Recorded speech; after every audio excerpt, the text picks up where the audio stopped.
Like any good movie. So, a test of a really, really, really good movie is it's ahead of its time. Now, unfortunately, you only have hindsight bias in order to look back and go, look at what this movie was telling me the time that it came out. In this picture's case, like uh 2.5 decades ago is when this tale was told. Now, if you look at today's current zeitgeist with, say, the FBI, the Epstein files, um, there's a certain narrative that is popularized currently that wasn't necessarily talked about. This is pre-Weinstein era, right at 2000s. Like this movie came out right at 2000s. Now, the subtext of this movie is what's indicating the the subject matter that in a couple decades would become more famous, but it's hiding in plain sight. So in Donnie Darko burns down Patrick Swayze's house at the time of the movie, seemingly out of anger, or seemingly because he's a misfit, or seemingly because the movie explores his mental illness.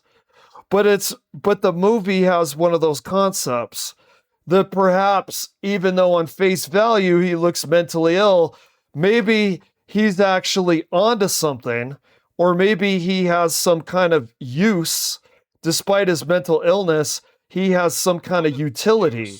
So it turns out that looks like some kind of antisocial uh firebug activity on Patrick Swayze's house. Patrick Swayze is very famous, and he is known for having a positive message for people. It turns out that when he burned down the house and the firefighters investigated the rubble, it turned out that he ended up exposing a predator dungeon. So what ended up happening in the film is Patrick Swayze was exposed for being a predator because of Donnie Darko's activities burning down his house. Now, this is not what a lot of people have talked about and what I noticed just recently, and this is why the movie is so good, and this is why the movie has aged incredibly well, because it's telling us stuff. It's telling us stuff that is there that we're not ready to hear denoted yet, but it's giving you the signs and the indications of things that are happening. And it becomes a hindsight, eagle eyed operation of a film. So the juxtaposition, what's up, Shazam?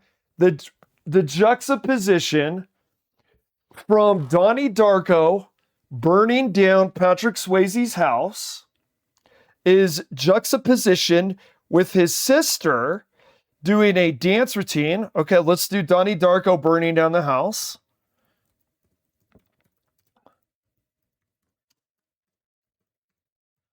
Now, when you first view this, you're probably thinking these are inconsequential, that these juxtapositions are maybe meant to be artistic. But honestly, it's showing us something here. So if you go, Frank tells him to burn the house down. Are you not doing it? Okay, well, we put, oh, okay, the line burn it to the ground. Okay, we'll go.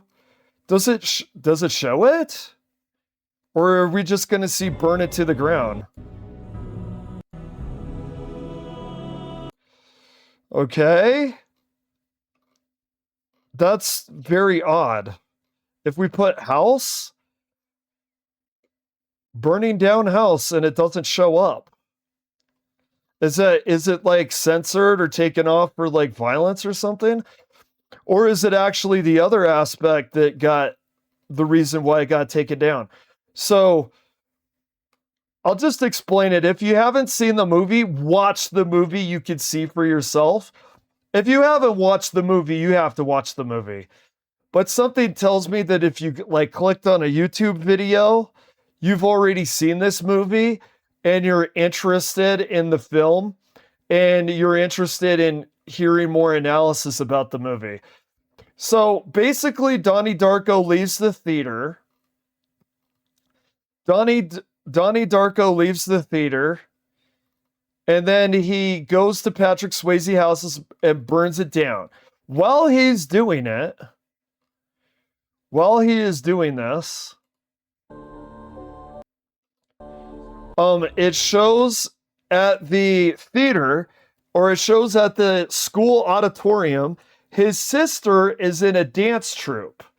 And his sister is at a dance troupe and they're performing, and they have been selected by the media to go perform live on television. Now, remember, Jim Cunningham is really good friends with the lady that is the instructor of the dance troupe.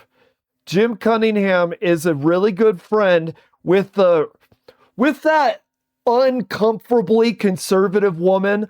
Before we used to call people Karens, she was a Karen.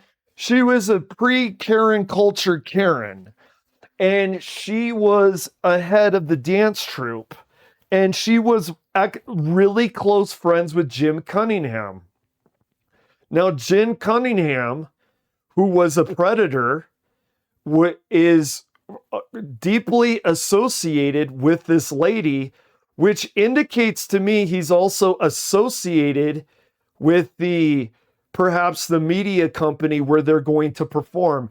And we know that he has inappropriate illegal videotapes of underage minors. Donnie Darko's sister is a minor in the dance troupe, and they are about to fly.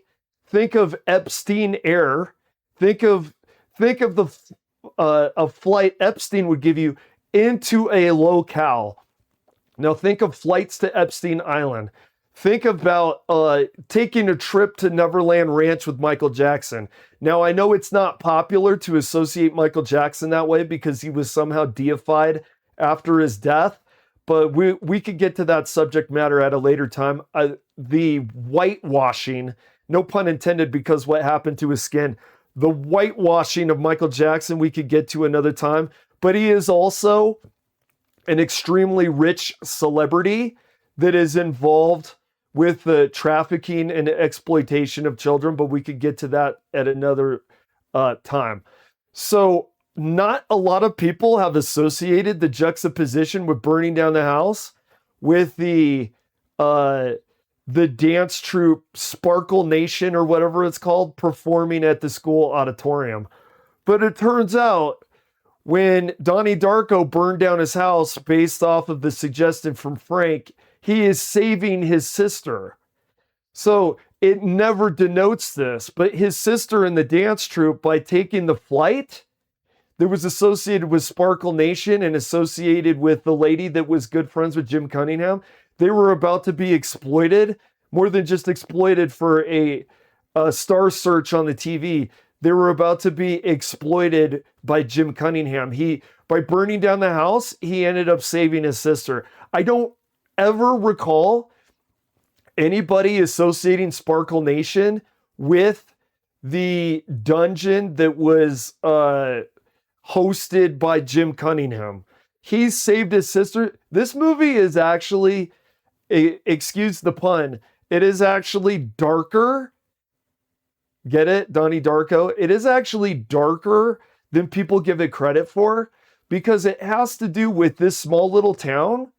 The children were being exploited by Jim Cunningham, and he was grooming them through the promise of getting to a Star Search like programming and promises of fame, promises of being an entertainer. And frequently they'll do this. Frequently people like Epstein will do this. A victim of Epstein clearly articulated that she was promised like an agent for Hollywood and movies and fame and all this when she was being drafted by Epstein. So Jim Cunningham here, they're using the TV show as a way to draft the children in this dance troupe, one of which is Donnie Darko's sister. They never explicitly denote this in the movie, but I think it's very clear if you rewatch it. He ended up saving his sister by burning down the house. So it wasn't just an antisocial schizophrenic, paranoid schizophrenic act. I feel like that he was like the message could be in this movie. He instinctually knew that Jim Cunningham's you must embrace love and not fear. This fake Pharisee-like tale that they're telling people, this paper thin morality that he's parading behind. There's something sinister and there's something malicious behind the mask.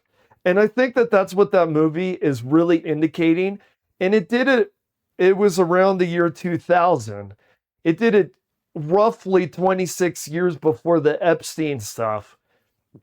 So, and Epstein was kind of a revelation to the people. The Epstein list with all of these names that were dropped was kind of a revelation to people about how rich elite people can, in a secretive way, have their own kind of syndicate of sorts of people that operate together to be predators and to get each other's back and to get away with it. It was shown. It was shown. Oh, thank you very much. I appreciate that eloquently. I'm trying to be eloquently. I'm trying to focus in and make it articulate and information rich with not too many tangents, but just enough tangents that makes it interesting and not stale. It's very hard to come up with a concept that 2 hours ago, a concept you haven't thought of, and a concept you haven't really noticed anybody else think of, and try to focus it in on what's important and make it influencing and make it a good argument, but still entertaining at the same time and not scripted. It's hard to do it unscripted. You're kind of like you're kind of in the jungle and you have your machete and you're making your own path, but you know roughly where the oasis is supposed to be. So I think this movie has gotten credit. I think this movie has gotten a lot of credit. I think this movie, I'm not giving it more credit because it's gotten a lot of deserved credit, but I'm giving it credit for something that hasn't been given credit before. It's given a appropriate amount of credit, but there's actually a location of giving credit that it hasn't been given before, and that's being ahead of its time. There's many pieces of media that can be ahead of its time. I'll give you an example of something that was extremely ahead of its time. It was Jeremy by Pearl Jam. The Jeremy by Pearl Jam was a music video that was years ahead of Columbine. So the idea of a kid becoming full of rage and taking his rage and focusing on his schoolmates at the school locale, at the institution with the firearm, that song and that music video was done years before 9/11. It was done early 90s, and Columbine happened in 99. There was like a good chunk of years that was done. And then after Columbine, after Columbine, there was a succession of school shootings that hit the media like nothing else. In the music video Jeremy, they even show the media talking about the act of violence in the school with the firearm. But this is before it was huge. Yeah. Well, okay, we will take a little detour here. But they blame Marilyn Manson and not Eddie Vedder. This is why they blame Marilyn Manson. And you know who the new Marilyn Manson is? And it's not a musician. The new Marilyn Manson, it can't be a musician because music is dead. You can't have a Marilyn Manson in a medium if the medium's dead. Because you only push envelopes if anyone's paying attention. And no one pays attention to music these days because music has died. Um, it's streaming now. It's Hassan. Hassan is the new Marilyn Manson. Hassan is the new Marilyn Manson. You could tell by the way that they talk about him. You could tell that apparently I heard it was like Congress or Senate or something was going to have a hearing or a discussion about the Hassan. You know who the Marilyn Manson is? If the government is talking about how bad it is. Gangster rap music was the Marilyn Manson in the 90s as well. Video games, violent video games like Grand Theft Auto and Night Trap for a while were the Marilyn Manson. The Marilyn Manson right now is Hassan. And someone could say, well, I don't see a bunch of makeup and fake boobs and songs about suicide, burning a church, and snorting drugs up your nose. No, no, no, no, no, no, no, no. Don't get hung up on face value information. It's about shocking people. It's about aggravating people with a message that some people adore, that they're saying the thing that it should not be said, and enraging a whole group of people with torches and pitchforks that say, you're not allowed to say that, sir. Howard Stern was a Marilyn Manson in the 90s. Howard Stern is no longer Howard Stern. Howard Stern is towered-ass old Xer that has discussions with Kamala Harris about what your favorite condiments are on your hot dogs. Okay? He's like Howard Stern. When men get older, they get more estrogen. He got estrogen, and now he's talking about his favorite condiments with Kamala Harris. Howard Stern is no longer Howard Stern. Marilyn Manson, my God, get this guy into don't get this guy into therapy. You know what happens to people with therapy? When they have personality disorders, they learn to be better at being covert with their personality disorder. Don't get Marilyn Manson any therapy. No. The new Manson is Hassan. The new Manson is Hassan. I see it. I see the media going, oh my God, what is he saying? He's not allowed to say this. Look what he's doing. It's destructive. Look how he's influencing these people to believe these evil things. Shut him up! Shut him up now! That's what it sounds like if you're a Marilyn Manson. And I had so much fun with Marilyn Manson in the 90s because not because it was shocking, not because it was rebellious, because especially if you look at Antichrist Superstar, oh my God, the music was so good. It was so deep. Look at the screen. Think of Donnie Darko. I like deep media. I like media where you can analyze it in 5 different directions, and then by Sunday, you find the 6th. You find the 6th angle of the media and go, my God, there's another layer of subtext, and then you find 7. Okay? Like Donnie Darko, it's 2026, and I go, this fucking movie predicted Epstein. Okay, if we listen to Manson on this stream, we would say, my God, he's making a reference to X, or he's making a reference to Y. You know what I mean? So, yes, Columbine. Pearl Jam in some ways was predictive of Columbine. Donnie Darko in some ways is predictive of Epstein. You have the rich celebrity that is implicated in some kind of syndicate of being predators of underage people, and he is a celebrity known for being, like he has connections. He's a celebrity. He has connections with famous people. This guy must have connections with people in the company that produces this programming of the dance troupe. So you have like an Epstein, and where are they flying them? You have like Neverland Ranch, you have like Epstein Island. There must be Swayze Ranch or Cunningham Ranch. There's Cunningham Island.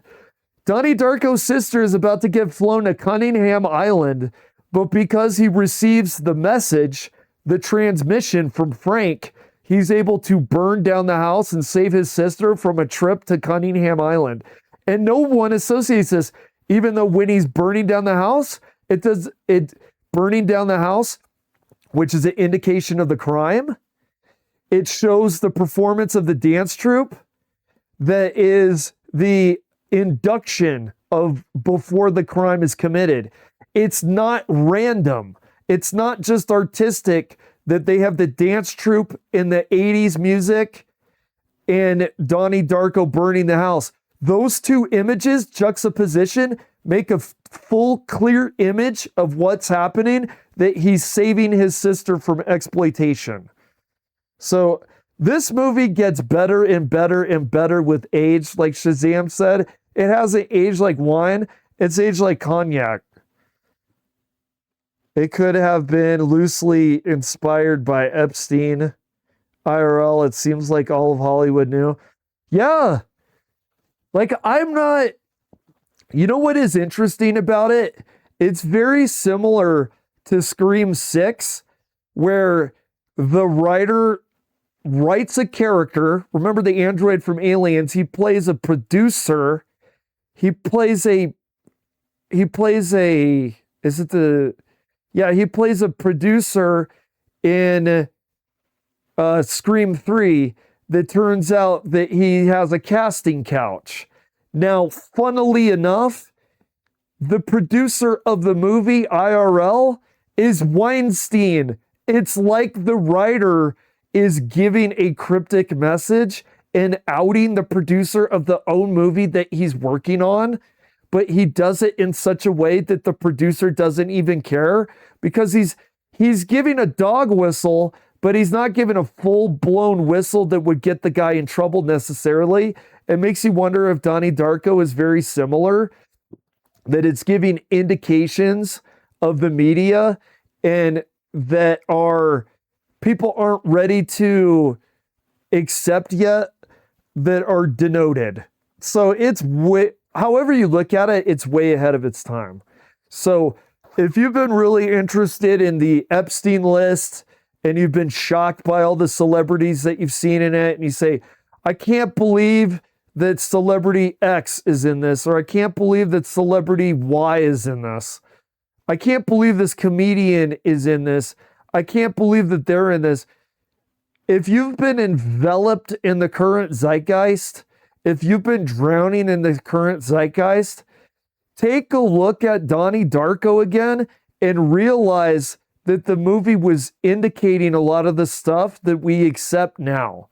Jim Cunningham could be seen as a metaphor for Epstein.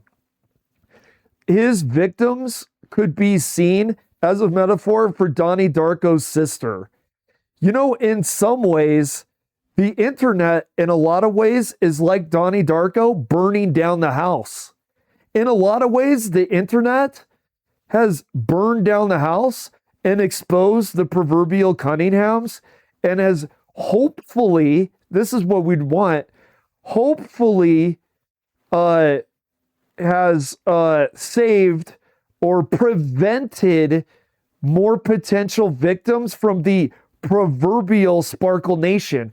And by the way, it's very complex and it's very intricate variables that's communicated in the movie. Because if you notice, the old shrill Karen, who cannot stand books, thinks that they should be banned. She is very rigid and she cannot stand media that she thinks is hateful. Yet, sadly, she's complicit in the crimes committed by Jen Cunningham and whatever network of fiends that are working to exploit people like Sparkle Nation. She's actually enabling them on accident, and it's almost a tragedy.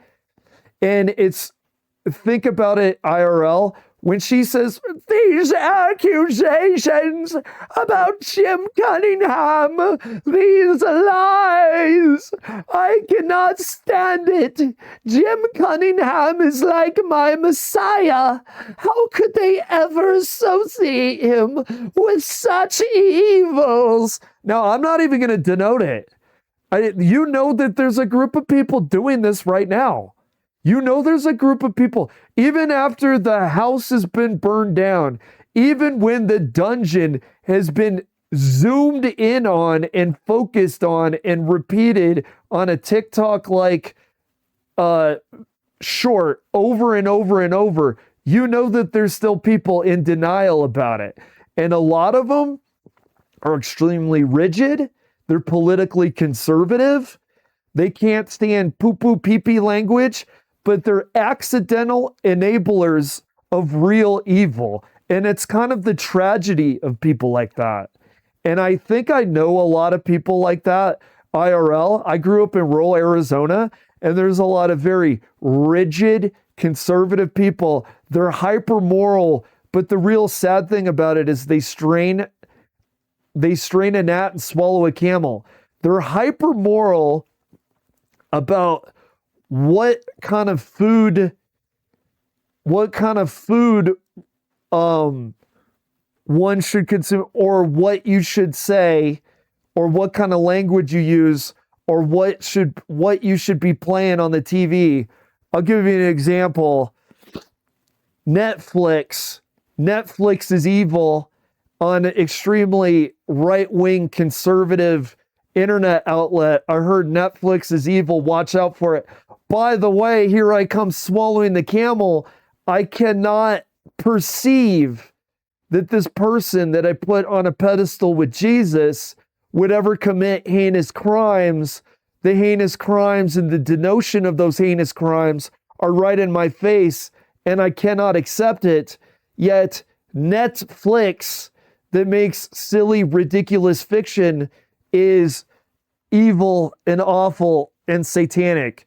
So that lady, that I am doubting your commitment to Sparkle Nation, that lady is seen very clearly and very vividly in 2026. The enablers of real evil, but then straining the gnat for, it's not just Hassan. There you go. Imagine scapegoating Hassan, and what does the guy do? He says, listen to me. If you think killing people is okay, you're a dickhead. You're a stupid dickhead. You like genocide, you're a stupid dickhead. Genocide likers are stupid dickheads. Okay, that gets put up as an evil when people that are truly awful, awful people, I'll give you an example. I'm sorry, I gotta mention it. Michael Jackson being deified is honestly astounding to me. If you would have told me when everybody and their grandmother and their dog and their goldfish understood what that guy was all about, if you would have told me in that time period that after he died because he was a drug abuser, the guy died because he was a junkie, the guy died because he was a junkie of surgery, medication. Dude, I've heard of people addicted to alcohol. I've heard of people addicted to meth. I've heard of people addicted to vape. I'm personally very addicted to caffeine. You're addicted to surgery medication and you OD'd. Now he's deified. He's a junkie and he's a predator. And then decades later, he would be celebrated and his crimes would be the pink elephant in the room. If you would have told me that, I would have been absolutely shocked. But we celebrate Michael Jackson with a biopic. But Hassan Parker said, if you bomb people, you're a dickhead. Now we get enraged. If you bomb people, you're a dickhead. I heard him literally do the 90s gem dickhead. I haven't heard anybody call anybody a dickhead in 30 years. Is that why he's enraging people so much? He does it. He's like, he takes an old classic from 30 years ago, blows the dust off of it, and says, "Here, take this, dickhead. If you don't agree with my politics, you're a dickhead." That is the great evil.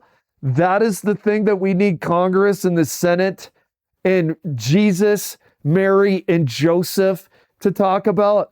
Yet we have a biopic celebrating a obvious predator. Obvious is obvious. Oh, you know what? It went from it went from he's guilty as sin. I mean, because, people had eyes. People had eyes, so they said Michael Jackson is guilty as sin. Then it turned into allegedly after he died because he's a junkie. He was a junkie. He was a drug addict junkie who died of an OD. Then it became allegedly. Now that there's biopics coming out of this guy, now that he's, we've been inundated with his soundtrack music from like Despicable Me 3. We've been inundated with it. Now it's not even allegedly. Now it's just disappeared from the consciousness altogether. So I don't think you need to forget that, because I think Neverland Ranch and Mr. Jackson himself is a real issue if you're talking about him personally. Now, if you could differentiate the music from his behavior, that's fine. I'm not talking about that. I'm talking about him as a person. He should not be deified. Now, if you're just going to conveniently forget what that dude was all about, and then you're going to put him on a pedestal, and now you're going to turn around and the guy says, "If you disagree with my politic, you are dickhead." That guy doesn't have that guy, he's just loud, brash, and opinionated. What's bad about that? What's bad about loud, brash, and opinionated? No, I bet that there is a component behind that. No, I know there's a component behind that. There's also a thing. So there are perceived realities and there are realities. A perceived reality of a conservative is that leftists and liberals are nerdy, wormy, easy targets to give a swirly to, easy targets to give a wedgie to. And oftentimes conservatives, because they have a bully-like nature, they try to seek out people that are vulnerable to pick on. They perceive, like, say, leftists and liberals to be easy to pick on. Okay, they like picking on transgender people. What are they picking on? They're picking on a dude that wears a dress that says, "I identify as a female," and sits down when they pee. What they perceive as bullies as an easy target. That's why they get so up in arms about it, because they're innately bullies. Now, this is why Hassan irritates so many of those people. Because he's yelling, he's stocky, he exercise, he looks more masculine than they do, perhaps. That plays into their inferiority complex. Many conservatives have a inferiority complex about their own gender and their own masculinity. They find him threatening that he's screaming, "If you're a dumb idiot conservative dickhead, you could go to hell." Because what is it? It's thin-skinned. They have a thin-skinned victim complex. They like to bully people they perceive as weaker. When someone exudes strength and aggression, they tuck their tail behind their legs, they whimper away, and then they scheme and they say, "How do we get this guy? How do we ban this guy?" Watch Asmongold. What does he say? He says, "How do we ban this guy? What do we do about him?" Okay? And then what they do is they try to influence the institutions. They're the greatest at cancel culture. Conservatives have always been the greatest at cancel culture. Look at the comic book standards of 100 years ago. You're going to see conservatives are the masters of cancel culture. Now, if you tell them, I don't like your misinformation, I'm going to do a disclaimer that it's not accurate, they scream and play victim about how they're being censored. Okay, but that's how aggressive people play. That's how bullies play it. Bullies always cry the loudest when they're hurt. Okay? Or even when they're not hurt, they'll pretend to be. So that's what you're looking at there. It's because he's cutting their thin skin. Yeah. Dude, I honestly think that if Bats beats that game, that shows some kind of level of genius, honestly. Where are we at here? Did I make everything clear about Donnie Darko? The only problem with not having a script is you're not necessarily completely tight in your delivery. And maybe what I've noticed because of discursive awareness, it'll be 3 hours later and I'll be like, oh, I didn't mention point one, point two, point three, point four, point five, point six. Do you think that was pretty clear with the Donnie Darko?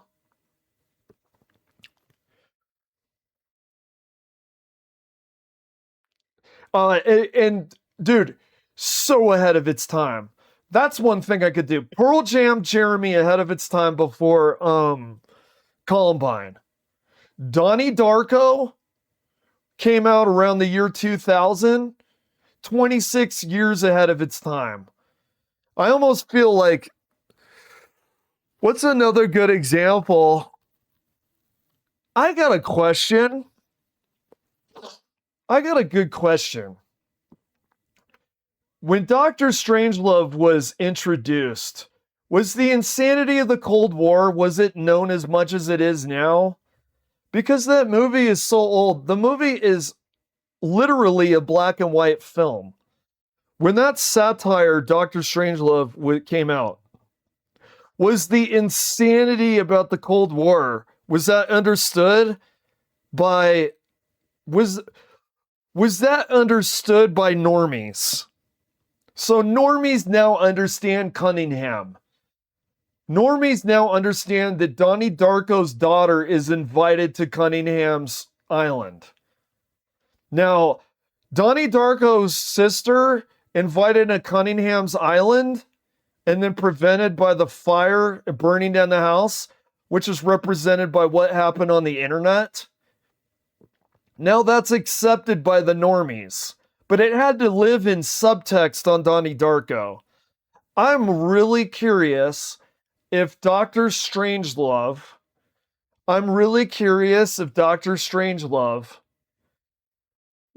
if that message was ahead of its time. I mean, that movie came out when, in the 60s?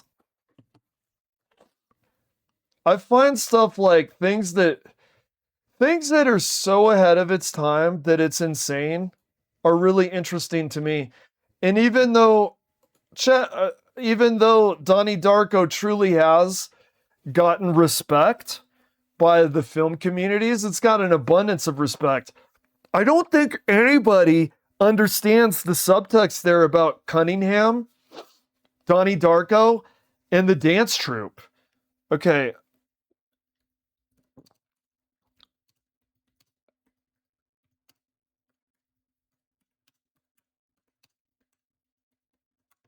What year was this released? 1964. I have a question. Although, well, I mean, Jeremy didn't live in subtext. Jeremy was denoted. Donnie Darko lives in the subtext. What else would, oh my God. You know what apparently was a bunch of subtext? There was about a bunch of Epstein stuff, similarly to the subtext of Donnie Darko, but maybe it was denoted more. Apparently, David Lynch's Twin Peaks sequel, meant for television, had a bunch of stuff that was Weinstein slash Epstein style related stuff. And a lot of people theorize that the company was uncomfortable with it because of it was related with those kind of things that were too close to home. You know what I mean? Anyway, let's see.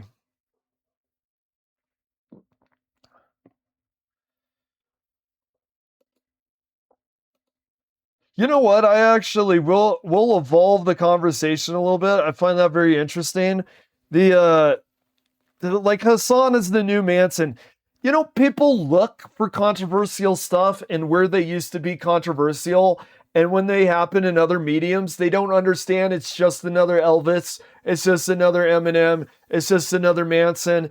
And you're not talking about that with musicians anymore because it's old and fucking tired. Who is the hip hop guy that had the satanic imagery in his music video? I can't tell you who it is. It was controversial for about 2 weeks, but it was so tryhard. Look at the devil imagery in my music video. It was so old and tired. That's not actually what's controversial. What's actually controversial is like a Hassan Piker, who goes, hey man, if you don't think the genocide is wrong, you're a dickhead son of a bitch. And yeah, I'm cussing at you. F-bomb, F-bomb, F-bomb, dickhead. F-bomb, F-bomb, bombs are evil. F-bomb, F-bomb, you are a dickhead. And you know why that is so controversial? I explained it. Because really, really, really thin-skinned conservatives, and you're usually going to get cancel culture, and you've seen this in the last 100 years, you're usually going to get cancel culture from conservatives because conservatives have by far the thinnest skin. All right, let me see. I don't know if I want to. I probably should do more commentary stuff. He's only controversial because they said he is. When he promotes policy with 70% popularity, it's that they want to silence. Yeah. Well, and this is what they end up doing, Shazam. This is a prime example of what you do, what happens when you try to silence people that people feel like are representing their opinion clearly. They feel silenced.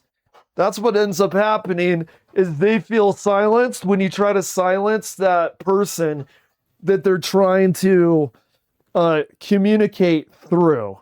You know, your opinion is being represented in some way, and by trying to silence them or make it controversial, you're trying to silence and make controversial a group of people and how they feel. But I think they're trying to distort his message through the way that he communicates.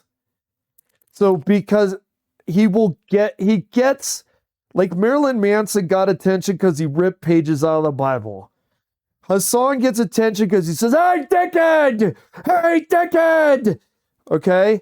But the message is genocide is wrong.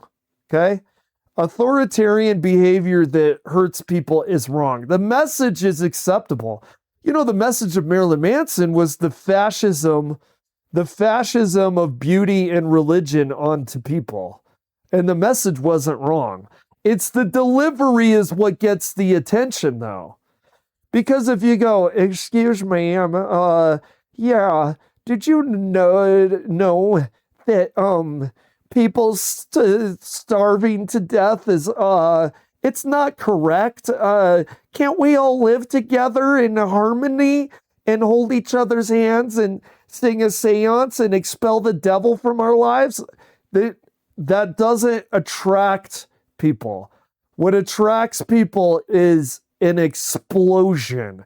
Hey, you fascist, dickhead, fascist, dickhead. That gets people going, wow, that'll wake you up in the morning, dude. It's like smelling salts. But it's also what enrages the opposition to a message.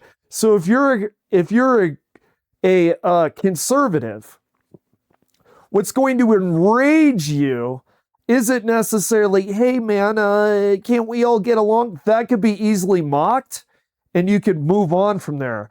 The, hey, hey, you feel hurt because you actually don't believe in sticks and stones, but words will never hurt you because you're a conservative and words hurt more than sticks and stones. Actually, that's actually true. Did you know that a conservative, the way that they process fear is a lot different? The way that they process threats is a lot different than other people. Did you know the more conservative you are, the larger the part of your brain is that process threats? Words become more threatening in the brain of a conservative. If you talk to a conservative, if you have Hassan with a megaphone screaming in your face, dickhead, dickhead, dickhead, conservatives have this massive cluster in their brain. They have a massive network of I'm being threatened, ringing off like church bells, ringing off like the siren from Silent Hill, going, I'm being threatened. I'm being threatened by someone who has darker skin than me and has bigger biceps. He's saying dickhead, and he means me. Make it shut up. Make it silent. I'm being threatened. I'm full of fear because I'm a conservative. I'm serious. That's a psychological reality, Shazam. This isn't some kind of like joke. I know I'm doing it in a quote unquote comedic fashion by making a weird voice and screaming I'm being threatened because he said dickhead, but they're literally feeling threatened, like their life depends on it. See, these people are also ignorant and they're also arrogant and they're also they have a harder time differentiating reality from fiction. I'll give you a good example. They think that Jesus is going to literally return. They don't know how to differentiate. They don't know how to differentiate fiction from nonfiction. So similarly, how they don't know how to differentiate fiction from nonfiction, when someone is in their face screaming dickhead, they don't know how to differentiate an actual threat to their person and an actual, like, this dude is just talking shit because he's trying to entertain people. Does that make sense? It's all in their brain. In fact, you could be kind of forgiving to them, very similar to Jesus. Forgive them for they know not what they do. These people don't know the difference between a stick and a stone and a word. If you hit them in the head with a stone and you called them a dickhead and you say, I'm going to do one of those again, they might actually prefer to get a rock thrown at their head than to be called a dickhead again because they're so thin-skinned. There's something about the fear area of a conservative's brain. By the way, did you know this? Watch the scare. Okay, look at that on the bottom there. You see that zombie looking like that? A conservative looks at that and they actually go, ooh, that's representing a dead man. Look at his yellow eyes. Ooh, I'm getting very scared. And did you know that that will likely scar their brain more than a normally wired brain? Okay? A conservative brain will look at a zombie and they'll think about it longer. It'll give them more fear and it will give them more disgust. So a conservative looks at that zombie. The next day, it flashes in their mind. It is in their brain rent free. They cannot differentiate makeup bought at Walgreens with actual blood because the fear part of their brain is so hijacked. The fear part of a conservative's brain is so hijacked they can't tell the difference between zombie makeup and real blood. Now I'll give you an example. This is equal opportunity conservatism. There was a Palestinian who migrated to America. A lot of conservatives ridiculed her for this, but really it's just one of their fellow conservatives. It just happens to be of a different religion. It's just a Islamic religious conservative versus a Christian related conservative. I wish they would have more tolerance for her intolerance because they show similar intolerance. Does that make sense? But she was in America and then she saw Halloween paraphernalia outside of a house. And she said, how the hell can you have these nooses? How the hell can you have this blood? How the hell can you have these corpses? These people, they are sick. This should be outlawed. This is disgusting. These people are freaking sick. They've got images of dead bodies hanging around in their trees outside of their house. What the fuck is wrong with these Americans? Well, she's a conservative. She's confused.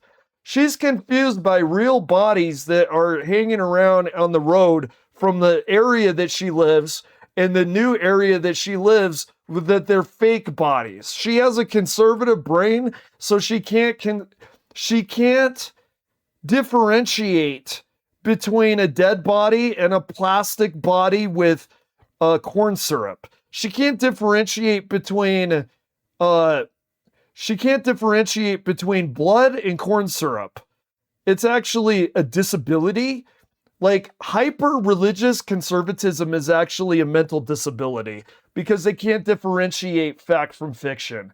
Now, if you can't differentiate a zombie from a starving human that this year will be 1 in 9 million, so 9 million people die every year of starvation. If you can't differentiate that as being a problem with a fake virus concocted by Hollywood to put asses in seats so they could sell popcorn, if you can't differentiate between the two things, that's actually a learning disability, okay? That is a learning disability. So the more conservative you get, the more you have a learning disability. And honestly, I don't know if we should ridicule people with a learning disability. Maybe we should teach them stuff like zombies aren't real. When they bite people, when it freaks you out, your brain is confusing fiction with reality. Can you take a deep breath and say that movies aren't real? Can you remind yourself that fairy tales and fairies and magical forests aren't real? It's fun to listen to. And look at this. It's 9 million people starving a year. Did you know that's real? And that's what's important. Did you know that the starving people, the people that'll die this year, there's 9 million of them? Did you know that that should give you disgust? I mean, maybe we should treat it like someone has a learning disability and they're not good at math. Do you think that might work? I mean, maybe Hassan should quit screaming how they're dickheads because it seems like they're a dickhead. Maybe they just don't know better. Maybe it's a learning disability. Yeah, exactly, dude. So I'll give you an example. Let me see. There's got to be something that conservatives are banning other than Hassan.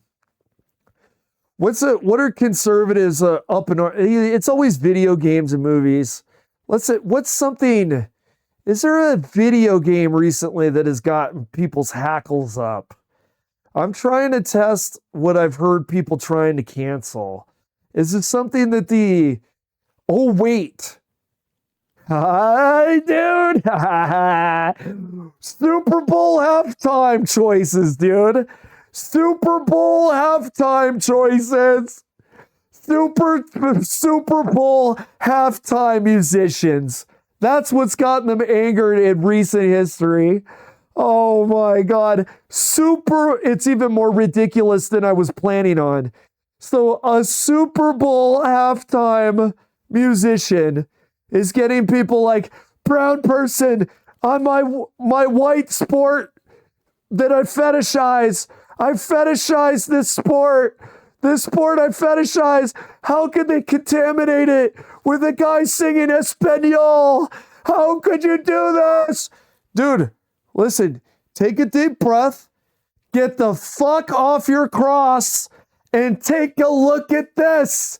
It's 9 million people starve to death every year.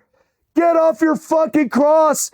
Put the nachos down while you sit on your fat, blubbery ass watching the Super Bowl what's it called? Half show? Half game?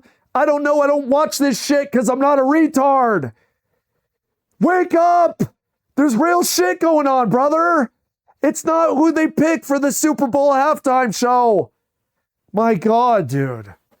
It's dude, so I don't know if it's Hassan needs to wake him up by calling him a dickhead. I don't know if we need to be nicer about it and say real suffering is bad. Fictional suffering is entertainment. I don't know. How can you get a conservative to understand that? What kind of, I'll give you a really good example. I knew a conservative that got really obsessed with true crime. Now, true crime creeps me out. Why? Because the first word in it, true. It happened to somebody. That person who was hacked up. Yeah, bro. That wasn't Franklin in a wheelchair. Franklin didn't exist. He was portrayed by an actor. Franklin, honestly, is funny in comparison to true crime. Because true crime, the guy that was hacked up, was an actual human being that was hacked up. And by the way, they didn't give me permission to consume media that exploited their death. So I knew this conservative that was extremely obsessed with true crime. In fact, they were extremely obsessed with true crime that happened in Arizona. Obsessive about it. Almost like a vampire drinking blood. You know what they had a real problem with? They had a real problem with Resident Evil 4. They said, what the hell is happening to video games that they look like this now? I can't believe what's happened to society. Really? You drink up all those gallons of blood and gore from the true crime, people that actually died for your entertainment, yet Leon Kennedy asking, where the fuck is everybody going? Are they going for some bingo? That's offending you? James Bond with zombies is offending you?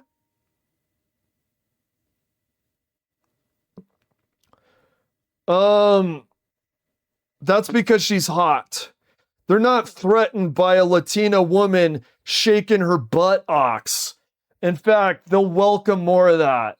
If you got a Latina woman shaking their butt ox, they go, "Hey, I'm part of some of this multicultural stuff." It's when you got the guy, then they're threatened. Shakira, and look at how light skinned she is, dude. She's 99% Spanish and 1% Aztec. If she's even Mexican, I don't know. I don't know, man. I don't know her ethnicity. I don't know. I had a conversation with Shazam. I think speak of someone's nationality, not their ethnicity, because ethnicities, there's every shade of the rainbow. What's this? Dude, I can't, man. The cabin game. Okay, let's see. We could keep this conversation going. I am gonna do some of this. We're an hour in. I don't know what. Not to not to interrupt a organic way of going about this kind of stuff, but now I'm wondering what a good thumbnail would be for the stream for the YouTubes. You know, plural, not singular. The internet is a series of tubes. I wonder what a good thumbnail will be for the YouTubes. God, it might actually have more to do with Hassan than Donnie Darko. You could have a thumbnail of why is everybody so offended by Hassan Piker, and you could have Hassan Piker with a dude. You could have it with the megaphone, like the dude from Resident Evil 5, and put the sunglasses on the guy, and then have a crying conservative. Why is everybody so offended by Hassan Piker? I actually explained why. It has to do with brain wiring. I mean, really, the people's thoughts and feelings have to do with their brain wiring. Isn't that shocking? Um,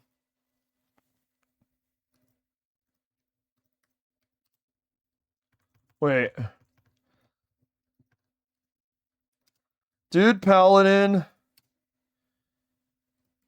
hybrid with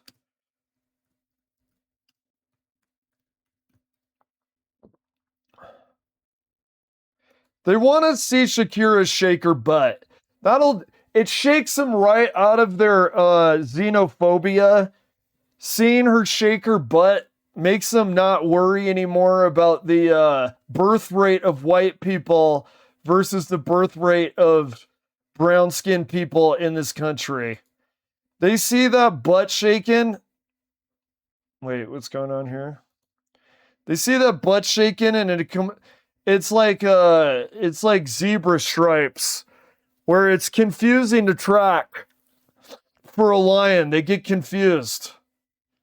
So a xenophobic American stops being anti-Latino when Shakira's butt shaking around. It confuses them. Does that make sense?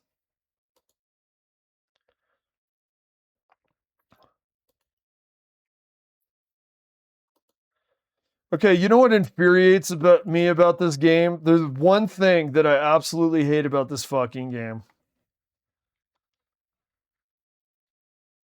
This is what infuriates me. They have all these things that go through the tavern pass. I don't want to do all these things. I have limited amount of time that I can play this. Wait. I just want to tweak this build. I just want to work on this build. I don't want to watch somebody play. I could get more experience if I watch someone play than if I'm actually working on this build. Are you guys out of your fucking minds? Actually the one thing, it's the thing that irritates me about this game the most. That if I sit here and work on this, I get less experience than if I just watched somebody play. Can you believe that? Okay. And now let me try something here. We're on Paladin. Now, I think that Tank Engineer would be very good here. And I've got 2 more cards. I've got 1 more card. We do. Oh my god, I wonder, dude. I actually wonder. No. Let's do. Where is.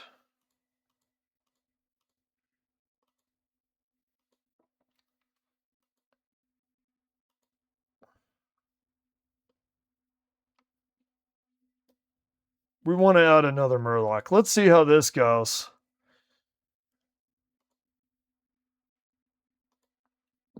No, honestly, it pisses me off. So if I want to keep going down the tavern pass, I'm going to have to do stuff that I wouldn't normally do so I could get the actual experience. Okay, what's this? Hog mentality? What's this? Oh, hog mentality. What's that? Explain that. I didn't see that before. Explain hog mentality. I don't know if I've ever heard of that. Hog mentality. See? In super contentious, toxic vernacular of contemporary politics, you learn stuff like hog mentality. Yeah, but my ADHD doesn't necessarily commit to reading what was recent. Okay, we got a hunter. Okay, we're going to do the Murloc quest.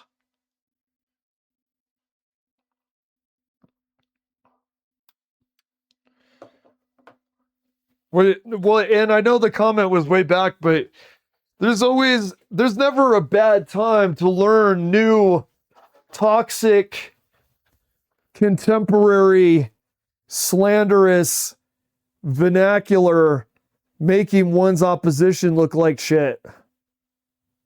Like we could say, hog the dickhead with hog mentality. You know what I mean? So you could have like a Hassan is on the thumbnail. Dickheads with hog mentality situation is absolutely crazy.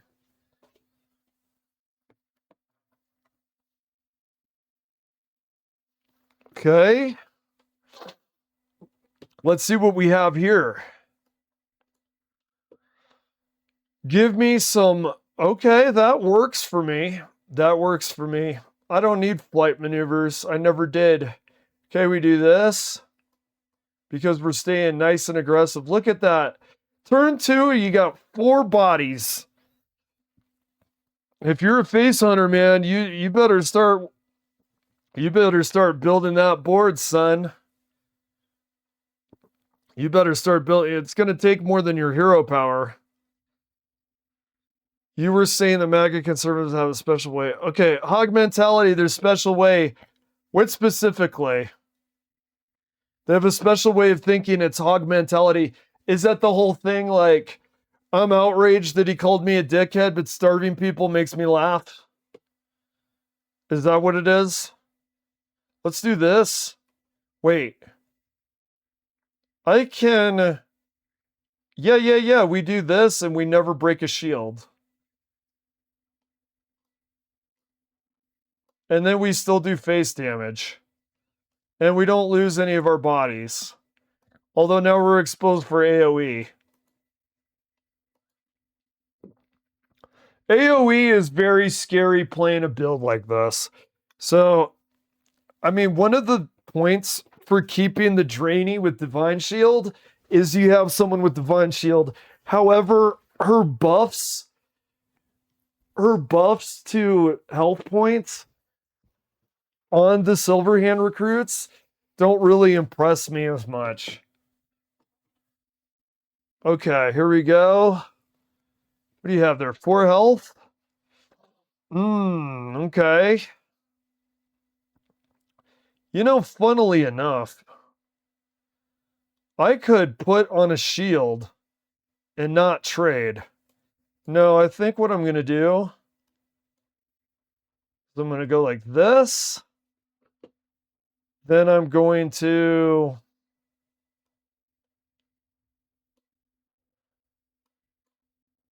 God, they better not have AoE. Oh my God, they better not have AoE. Oh my God, if they had like 1 attack to everybody, it would fuck up my board. Like, is that specific what hog mentality is? Yeah. No horror movie. What are you doing watching horror? Do you like that kind of thing? I mean, it Saw. Ooh, look at the gallons and gallons. What's scarier, the gallons of corn syrup or Danny Glover phoning in a performance while he's 80 years old? What's scarier about that movie? We do... I'm getting scared that he's going to have some AoE. You know what we're going to do? We're going to do this.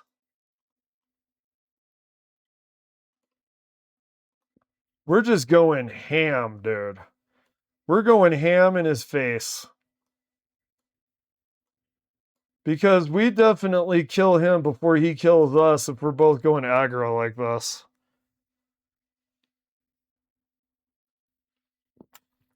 Okay, that's the hog mentality. Is it roughly correlated with that whole thing that it was talking about where they strain a mosquito? They strain a bug, but then they swallow a camel, that kind of stuff. You know, someone called me a potty head in 1984, and this is the 20th time this week I'm gonna vent about it. But I find drowning people that are trying to cross the border to be a blast. It's funnier than a Jim Carrey comedy. Like looking at literal dead bodies with their face down in the water from trying to cross the border is infinitely funnier than Jim Carrey, who is Muse is a bird walking around and talking with his butt cheeks. Infinitely funnier.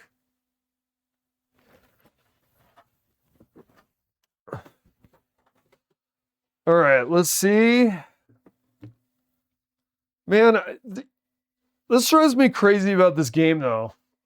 I know I'm not getting progress through the tavern pass. I'm winning, I'm having fun, but then it's like the game is trying to persuade me to play stupid modes, play classes I don't want to play, all for the gold. And if you don't go down the tavern pass, by the time that the tavern pass is expired, you don't get the gold. This is the thing that irritates me about the game the most. Like, play Druid, we'll give you the gold right away, but then I would have to play Druid. Then I'm not playing Quest, Murloc, Dude Paladin. Do Druids have dudes? Do Treants? Do they have Silverhand Treants? I'm looking at the hero power. I don't see Silverhand Treants. I don't see a Murloc quest anywhere. You think that fish people would be more inclined with a nature class. I don't know why the fuck Paladins have Murlocs more. I don't understand how that operates. It's part of the game. But this is how the game is. I want to play with Brash Battlemaster. I want to play with Violet Treasuregill. I don't want to play with confusing Treant. Does that make sense?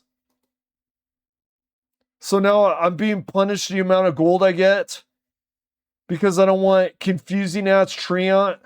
I don't want the literal cow mother card. I don't want to play the literal cow mother card. Did you know there's a literal cow mother card? It's called Bashana. It's a Tauren with a baby, and I don't want to play it. You know what I want to play? I want to play this. I can't get gold playing the way I want to play. You know what, Blizzard? Fuck you. That's what I say. I'm going to play this anyway, you son of a bitch.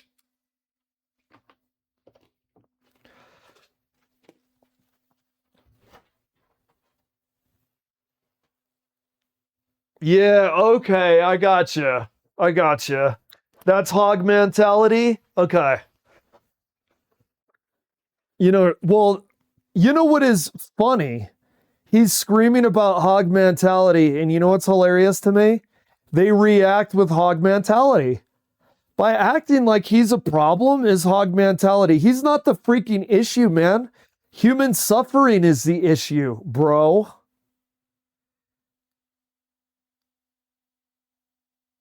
Wait, was that me? Was that my turn? What the fuck?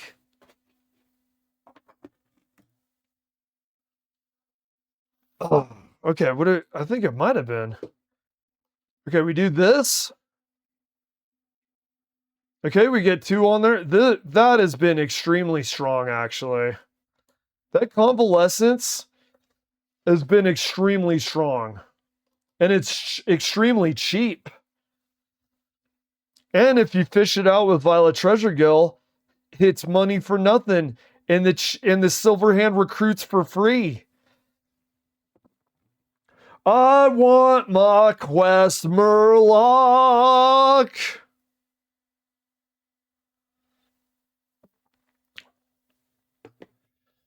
Yeah, I actually find the reaction and the sensitivity to Hassan more interesting than the things that make Hassan upsetting to people. I mean, I don't think there's anything wrong with his message. I don't think there's anything wrong with the way he's delivering it. But I find that their reaction to it is almost part of the entertainment.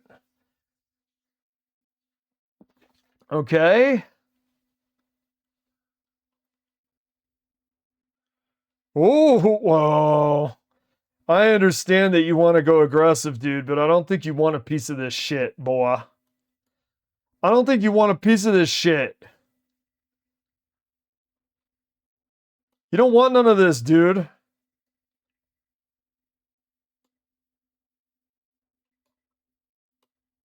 You don't want none of this aggro, man. You don't want to out aggro.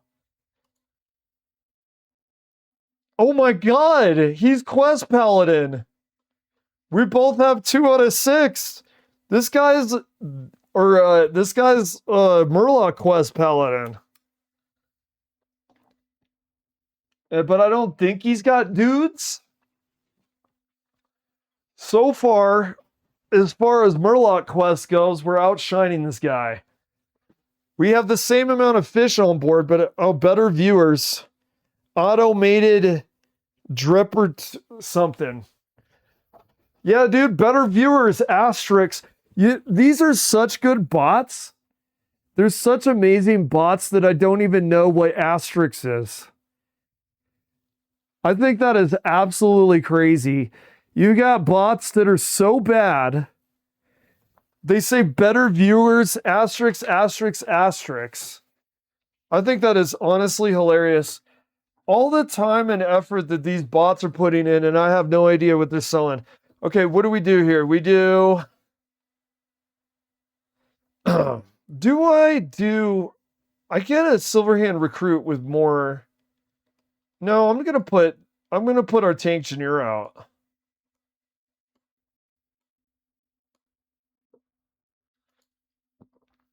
He's gonna have to deal with that board. If he keeps going aggro, he's gonna lose faster than he thinks. If he doesn't deal with our board there, he is ripped. He is RIP. Our fellow dude, remember Ninja Turtles? Remember the Foot Clan guy with the nunchucks? A fellow chucker, eh? Ooh, a fellow Murloc, eh? Oh, yeah, I find that guy kind of expensive. I mean, you know, good for you for playing it, but I find a 5 cost to be pretty expensive for him. Thank God it doesn't have rush. Okay.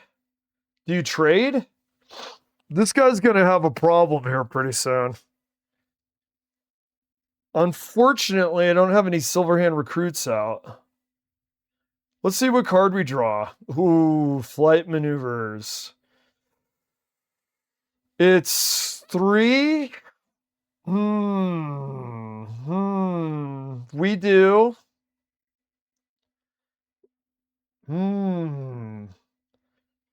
Oh, I'm trying to think.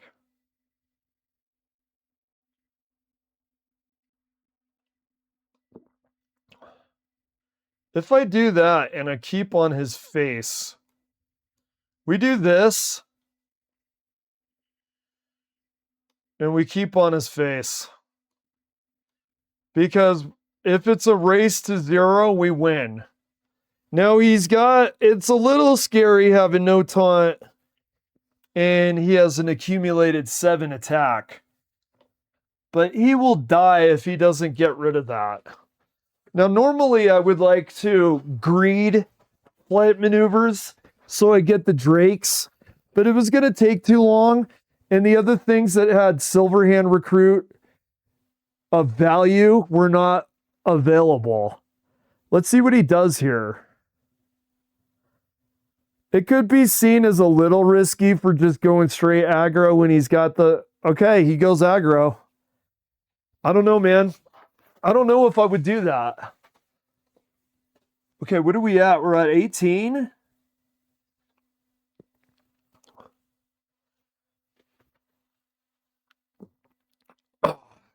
If... Shit.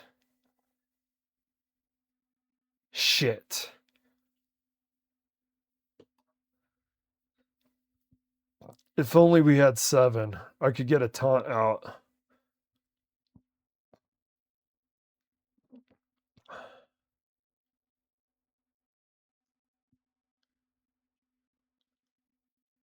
So it's 5. Shit. If we do, it's 3. Damn. We have to kill some of those, don't we? Let's see. 4, 8, 13. Shit.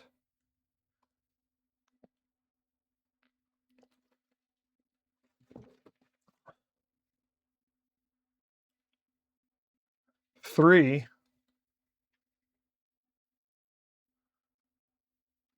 Wait. Shit. I'm thinking, man. Oh my god, I was thinking too long.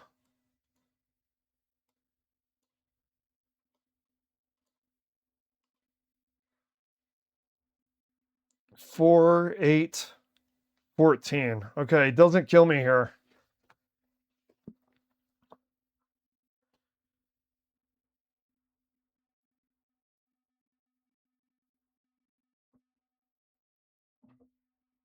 Holy cow.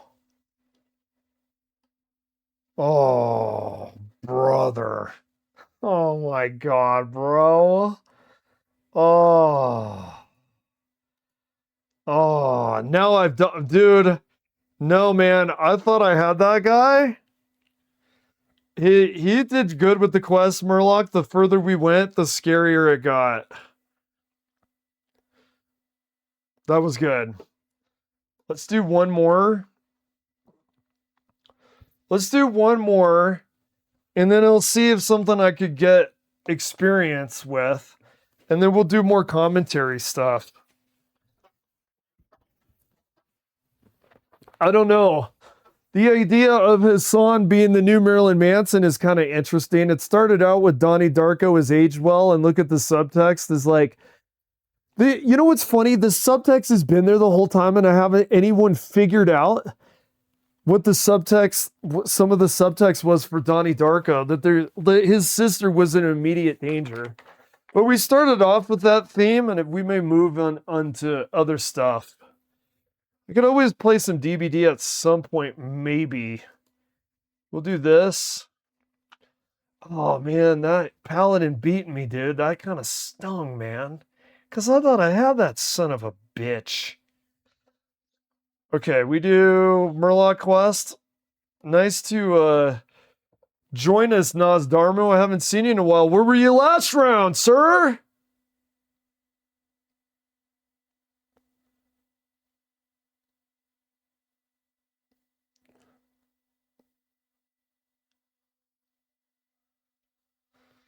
All right.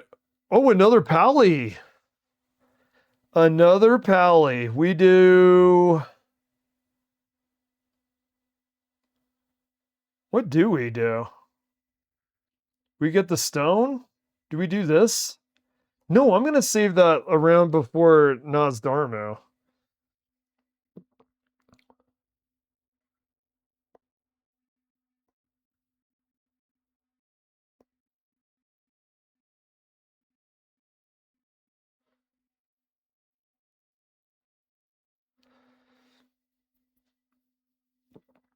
Okay.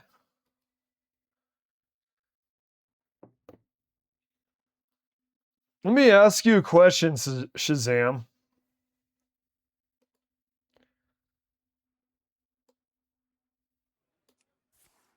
Does this interfere with the sound?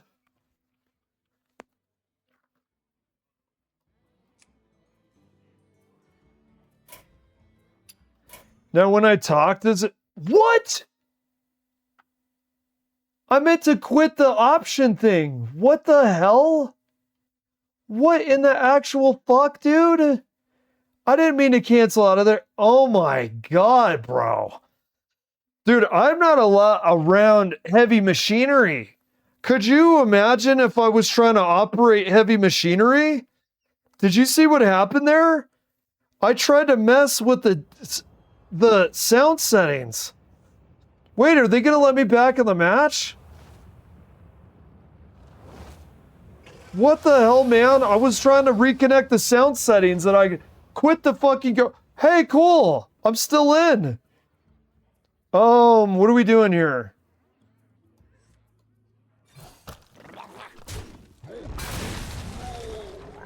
What do we do here? Like, that's the question. What do we do here? Is that too loud? You know what is awesome? Why can't DBD do that? Why can't when you play DBD? Wait. Why not when you play DBD? If you get booted, why can't you come back? Is it the way that the... Is it the way that the game is programmed is different? You know what I mean? Like, if you get DC'd because you have bad rural Arizona... Yeah, maybe... oh, yeah, I've heard DBD. DBD is famous for its spaghetti code. It's absolutely famous for it. It's famous for its bugs and bad code. Maybe you can't get back in for whatever reason. Actually, I've never seen that before. I accidentally canceled out of a game and I went back into the game immediately. That's actually awesome. I really like that. Yeah, dude, I've heard the DBD code situation is absolutely capital W, capital I, capital L, capital D, B, D. Oh, this guy quit?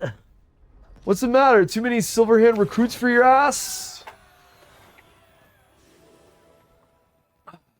He saw the Silverhand recruit and said, "Not again, mommy. Not again." He started sucking his thumb. "Not again, mommy. Not the Silverhand recruits. Find a happy place." Oh, I know what I want to do. Okay, Shazam, I am a idiot full of hubris because I've played this game since Cataclysm. I've only played this game, what, 2-3 months? Something like that, right? I swear to God, I'm gonna do what no one has done. That is how much hubris I have. That's where I'm Dunning-Kruger man in this game. I swear to God, I'm gonna do what no one is able to do. I'm gonna make Leyline Mage work. No one is able to make Leyline Mage work. Everybody says it's the worst crap ever conceived in the game. They say, you've heard of Epstein list. Have you heard of the Leyline list? Okay, Leyline. Are you serious? The mouse fell. Well, what the hell did you do that for? Oh my God. Where's the batteries? Are you freaking kidding me, man? Am I going to be able to get this to work?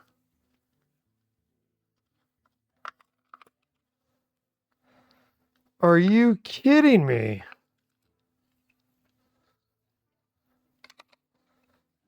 What do they make this stuff out of?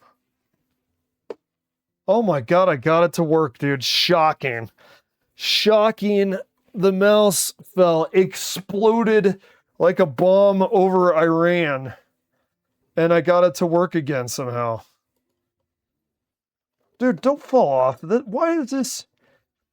Dude, conservatives talk about how our country's overpopulated with migrants. My table is overpopulated with controllers,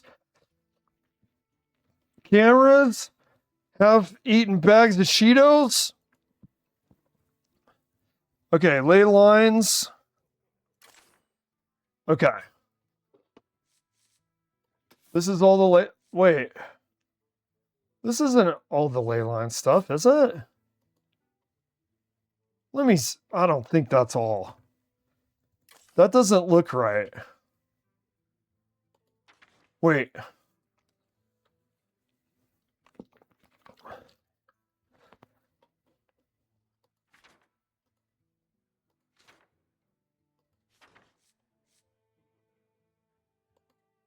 Okay.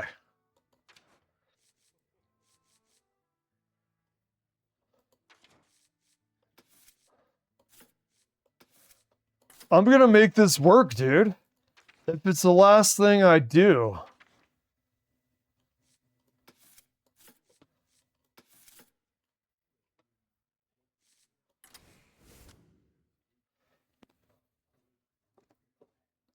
I swear to God, this thing for the microphone and the controller, I swear to God that they're breeding.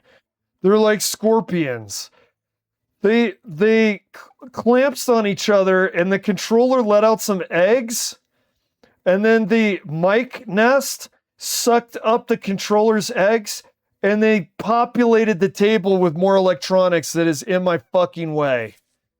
I'm not kidding here, dude. I want this guy. Yeah, why did not all the ley lines come up? I'm gonna make ley lines work, dude. It's not a boast. It's a promise. It's not a boast, it's a promise. Is that all of them now? That's a 7 cost. I did not know I had the Mage Colossal. At the end of your turn, deal 2 damage to all of their minions. No thank you? Okay, we do... I'm gonna make it work, dude. And then you'd be wishing that you had. Okay. Now I have... There's a card. There it is. We use this. And we're gonna cheat out this. Maybe we have 2. Is there another dragon that we could use?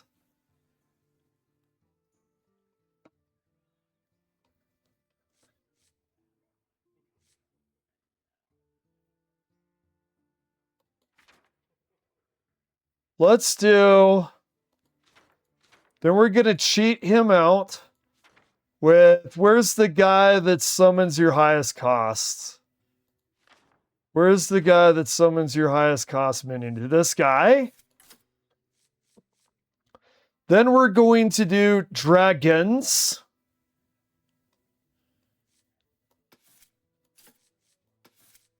Okay, we're not even at 20 cards yet. I think I'm doing what I want to do here.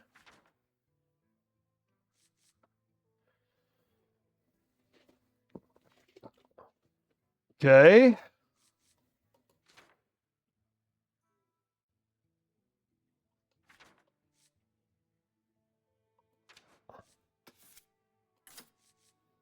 Okay. I need my dragons.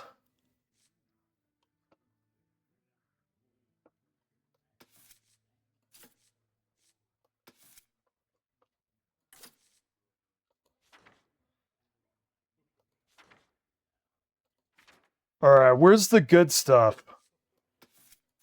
This is.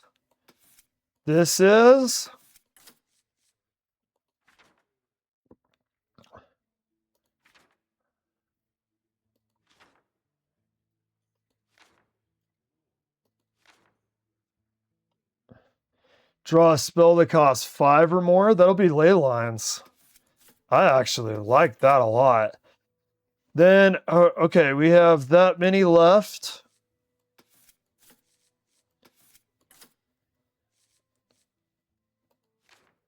Okay, and then Mage has a 1 coster. Okay, I'm trying this. Wait.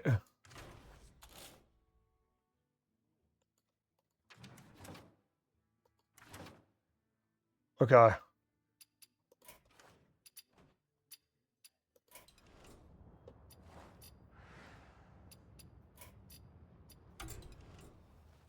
Okay, now let's try. I swear to God, dude, there's a way to make these ley lines work. that is gonna, this is my intuition. If you make them work, people are gonna be shocked how it works, and they're almost gonna be cope. Why, like, it's unfair that they're working. But if you use all the ley lines, by definition, you're using a ley line mage.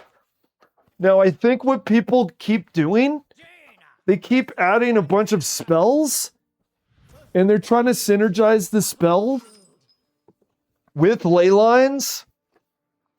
But honestly, maybe if you have it minion-based with synergies, cheap minion-based with synergies, it might work better. That's what I'm trying to find out. No, I want one cost. So, like, if we do dragon, damn. We had enough low-cost stuff, didn't we? Is this bad draws? What's up with this? Do we need to do lower-cost dragons? We could do that. Maybe we need to go back and do lower-cost dragons.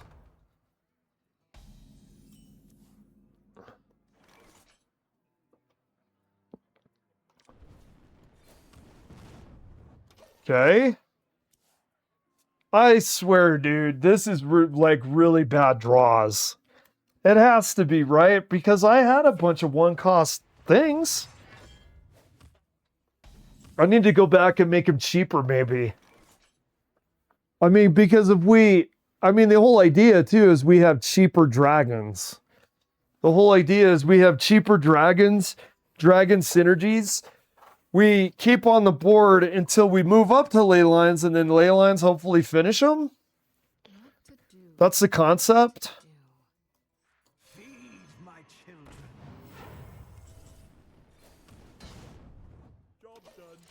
Okay.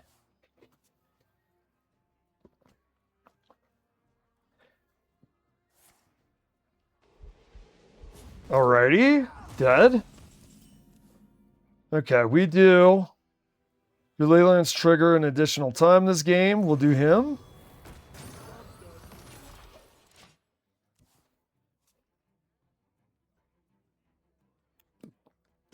Oh, I should change OBS to ley line.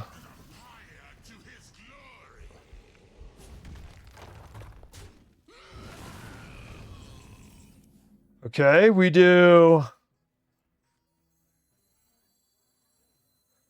So that's... It's only one. Do that.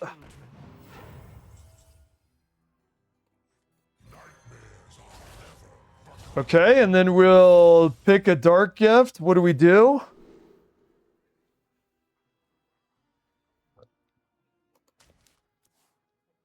Job's done. Now that'll trigger again, right? If you do a dark gift with the ley line, that won't be non-used, right? I mean, that will give us a use out of that. I really am using this as a special challenge. I feel like there's got to be a way to make ley lines work. I have a mindset that isn't just like, oh, this thing is dog shit because I tried it 3 times, forget it. You gotta make it work somehow. You gotta make it work somehow, but I'm also stubborn, and I believe that, like, stubbornness, Tesla-like stubbornness is a good way to make anything work. Okay, we do... What to do? We'll make the ley lines cost less. We'll do this. Okay.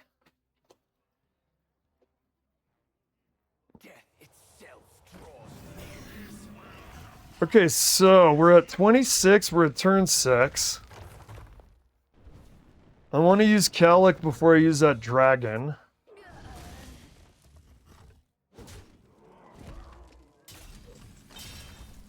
Draw 2 cards that cost 2 less.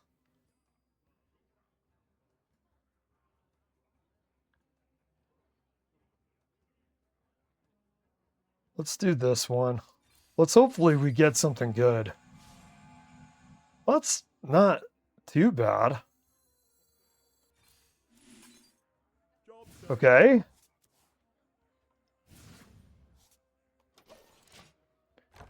I mean, that one of the benefits there is the cost deduction. Landlines have a really good job of doing cost reduction. However, I don't know if that's going to be enough, but we do want to try to make these work. If we have a bunch of dragon synergies, can we make this work? I feel like we're doing better than some rounds had indicated by this turn. We are down to 20, however, we got some good... do I do this and do 4 damage to his face? I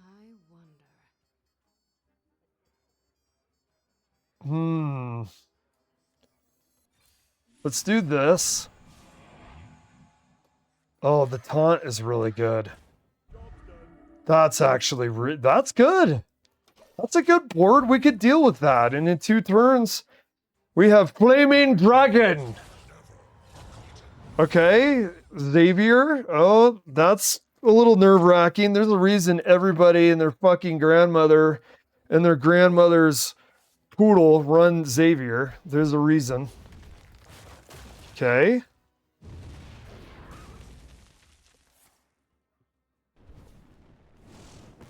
Okay. Torch.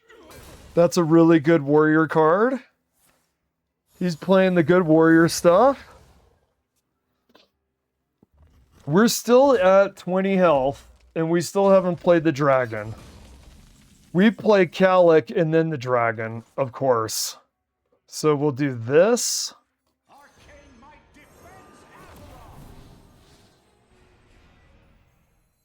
We'll do this.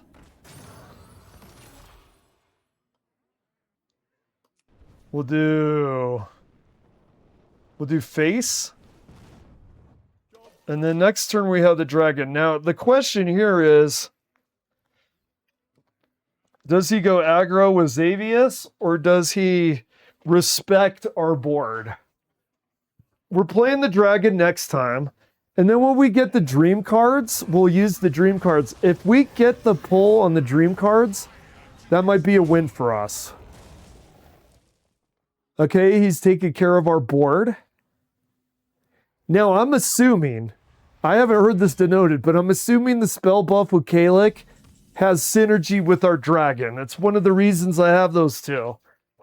And I like playing with Kalik too, because you do get some value from your tavern pass, because we got Platinum Kalik. Okay, here we go. Here we go, dude. Are you going to be able to kill this 10-12? You better.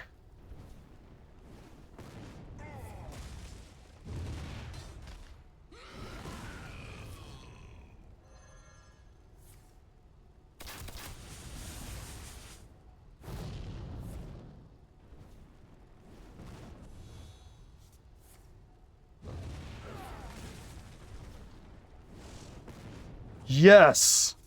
It killed it, dude. It fucking killed it. It killed his big ass motherfucker. Okay, dude. I don't know. This guy's tough, and for us to get this far... Oh, no. That's bad. That's bad. Let's see what he does here.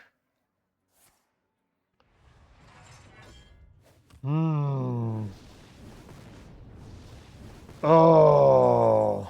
Oh, man. Oh. We do... Wait. Well... Shoot. You know what's funny? 7. What to do? If there was any way... If there was any way...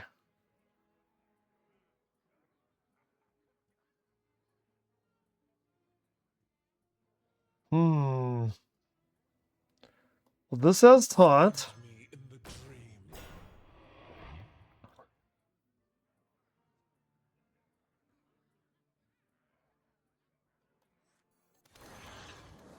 Maybe we... I don't know. I think it's over, man.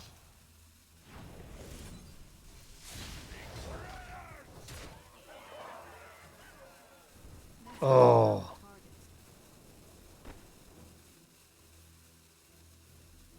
I don't know. I think it's over.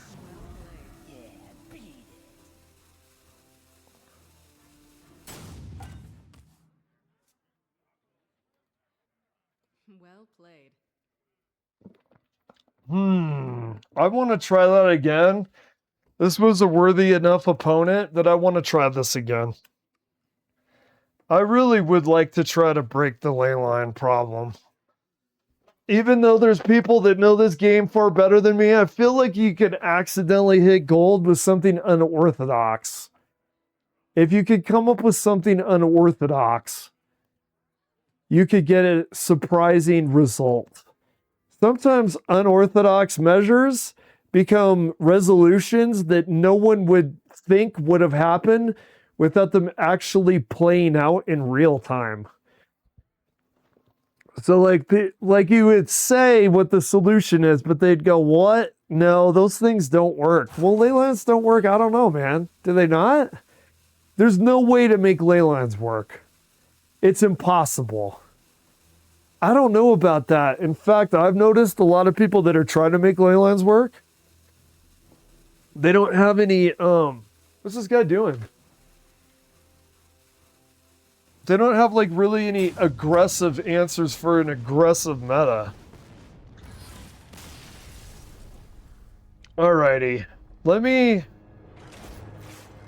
get lower cost.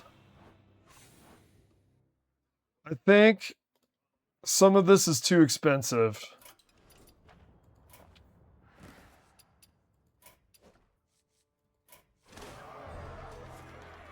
At 1, 2, 3, 4, 5, 6, 7, 8, 9, 10, 11, 12, 13, 14, 15, 16, 17, 18, 21, 22, 23, 24, 25, 26, 27, 28, 29, 30, 31, 32. Okay. So like 34. Okay, let me... Oh, you know what I want to do? Here. No, let's just do this. Let's make them cheaper. Let's make the cards cheaper here. Yeah.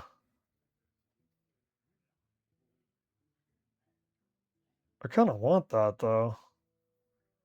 Which ones do I do?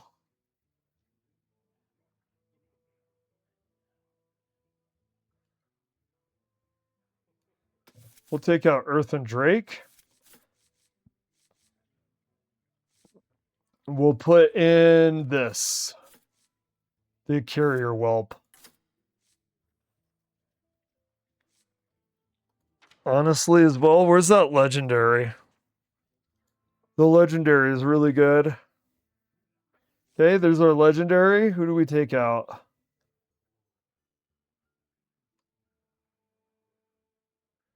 We'll take out one. No, that's two.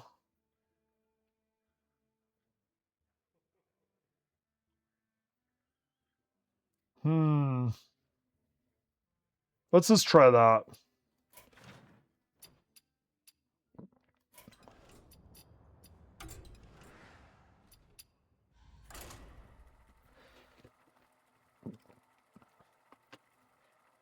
I kind of noticed we need another one cost. I'll take out Earth and Drake.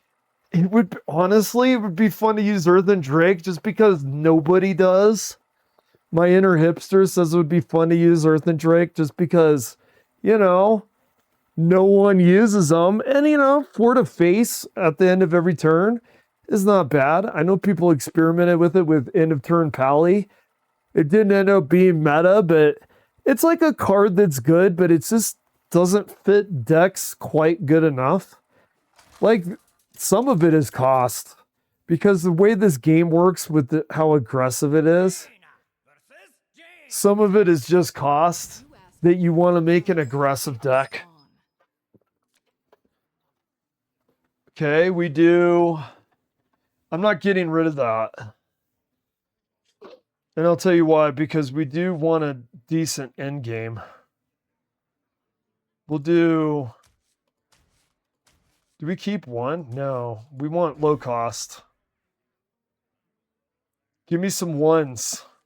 Okay, a 2. Okay, we could deal with that. And then we'll buff our ley lines right away. In fact... Okay, so we increase the effects of ley lines. I swear, man, I have a headcanon. I have a headcanon that Blizzard knows that ley lines are actually good, and people haven't figured out how to use them yet. I swear. And people in their hubris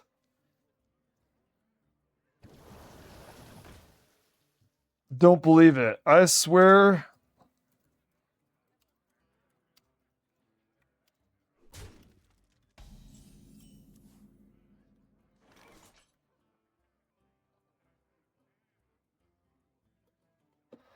Okay.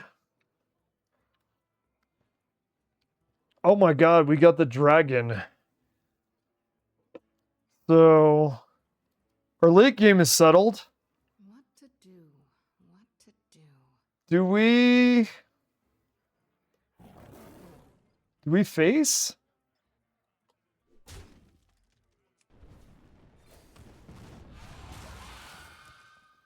Okay. No, I mean, consider this like a personal challenge. I think I have a mindset too where people say when you kind of feel that people are speaking in a group, you know, when people are parakeeting each other. I hear the parakeets, ley line's bad, the parrots. Polly want a cracker, ley line's bad. Polly want a cracker, Polly don't want no ley lines. I don't know, man. Are we sure? Are we sure? Because I swear to God, I would not be shocked if ley lines are actually good. So, if you noticed, flight maneuvers, people were shrugging about flight maneuvers when it was first released.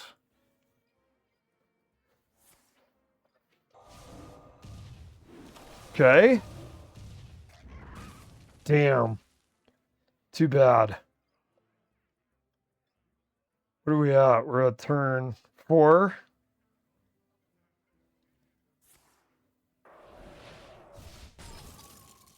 Okay.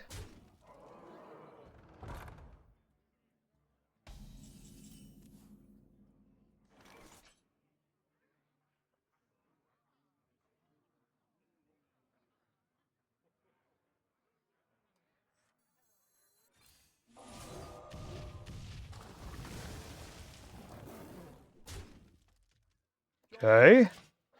I would have liked to buff the ley lines more first. Actually, we may be in trouble. Just because we're so low on health right now, he's got to have more. I'm assuming this guy has a deck full of spells like that. Yeah, I'm assuming this guy has a deck of spells like this.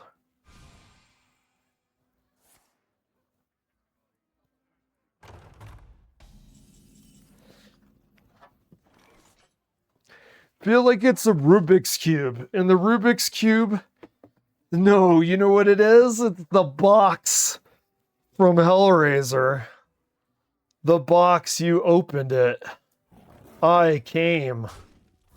The box is figuring out ley lines. It's the ley line box, man. Dude, he's gonna keep doing face damage is what he's gonna do. So without corrupting these cards, is there any healing in it, I wonder? Yeah. Oh my lord. Yeah, he's gonna just do face with the spells. Is there any way out of this?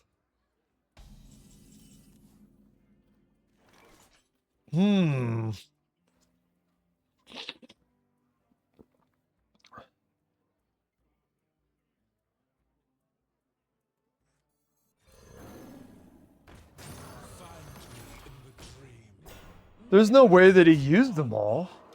Now, wait a second. I'm assuming he's gonna finish us off with spells. Yeah. Okay. Well played. Now, let me think here. There we had no way to defend ourselves. Let me think here. We did decently on board, but we had no way. Like, he just really outpaced us with spells. Now, the criticism of ley lines is that they're too slow. We need survivability while we build up to the ley lines. We kind of did it board-wise, but that guy just went straight face with the spells. Is there a way maybe I should try to generate? Yeah, let me do something here.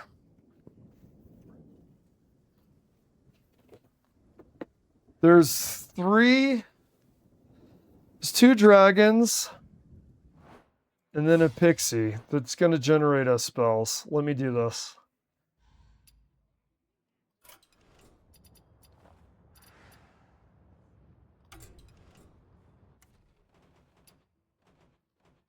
Okay, mage.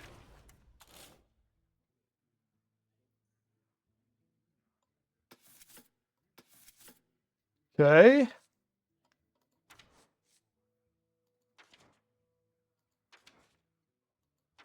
Where is...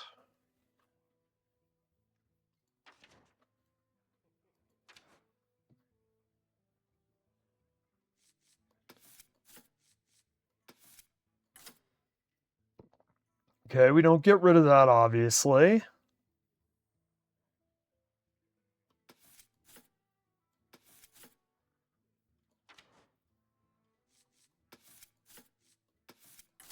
As much as I like this card, I'm going to try to use minions that generate value through spells. Do him. Okay, now let's try it.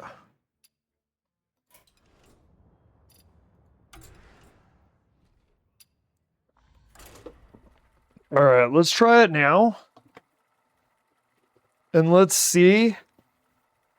Now we have Calic too. So if any of these cards are damage spells, we're going to receive the buff from Calic, because we do have Calic in this. We're trying to compensate for the mage's weaknesses by having more cheap minions on board. And then, because we have less spells, we're trying to compensate for having less spells by having the cheap minions give us spells. Let's see if that helps for the cheap approach here.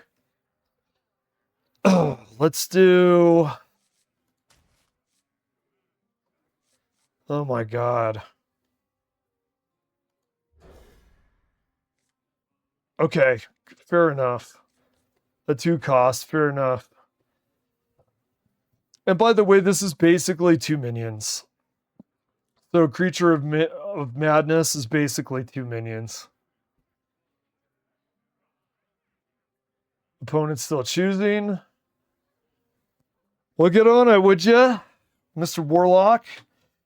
I really do feel like you could get Leylands to work, man. I have an intuition, even as a, like, not a seasoned D-gen that plays this game 8 hours a day for the last 8 years. I have an intuition that you could do something with these. I feel like people gave up on it too quickly because I don't think people like losing, and I think it's easier for people to blame what they're using on their losing than themselves. I think it's much easier. Okay, check this out. You see the 2 costs. Both of those give us a dark gift. This was actually a good change. This was a good change to have these 2. Okay.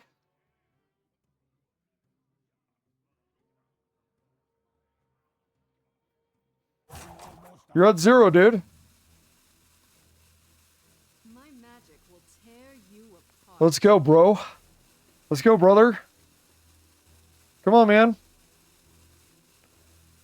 Let's get this show on the road. Okay, so we gotta pick a dark gift.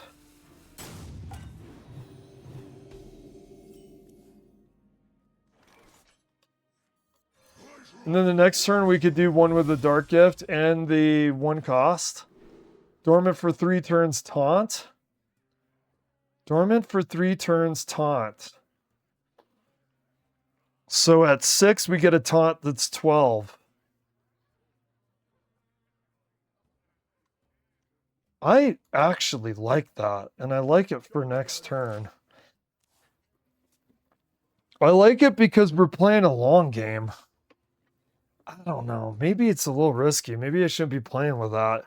Because Dormant is kind of dangerous, especially with today's aggro meta. Dormant is dangerous, but 12 with taunt, I don't know. That might help us with the map. Okay, he's going aggro.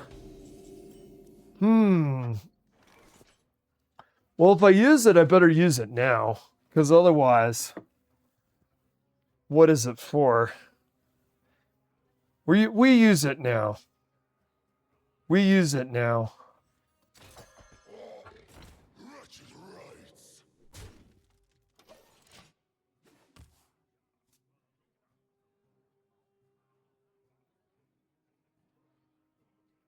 Yeah, we're definitely, from this rate, we're going to last to that round.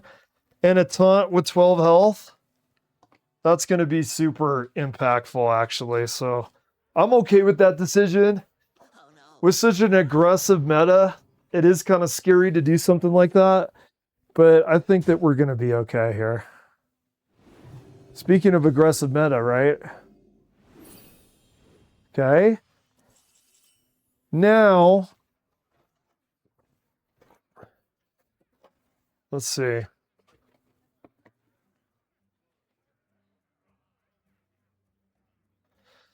We do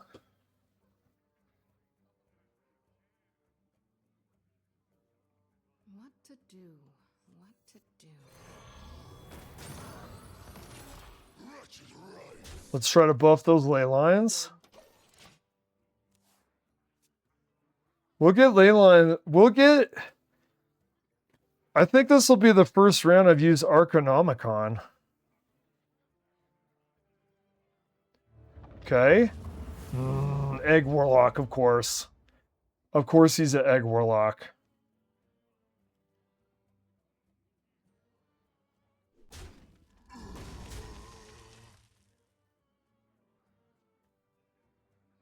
Okay.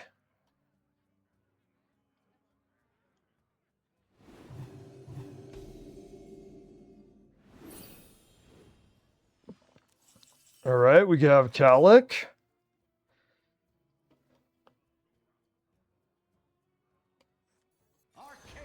Okay, we generate a spell.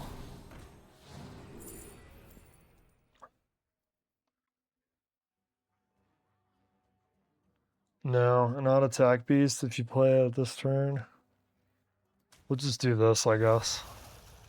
It's kind of bad, I'm not gonna lie. Alright, does he not have Chagall or Chagall soldiers? Because I haven't seen him use a Chagall soldier to try to break open this egg.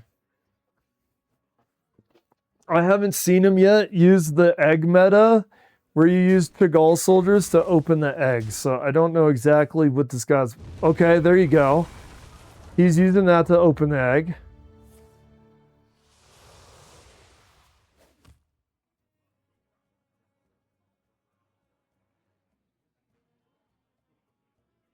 Yeah, the ley lines are very, like, snail slow.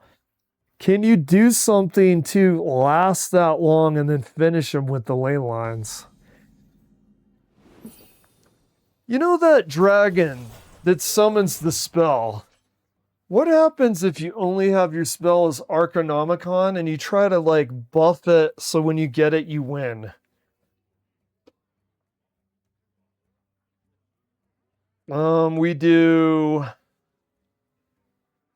this. Why are we doing that? Because we're gonna get our 10 dragon after we get the death rattle.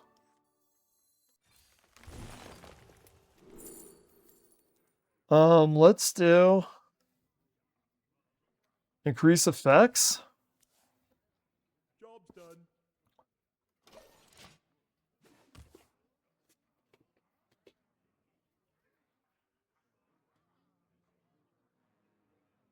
We don't want him to break open the egg. I have a feeling he's got a lot more AoE stuff going on here.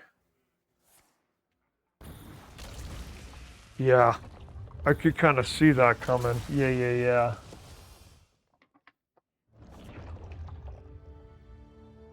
How many more does that have left?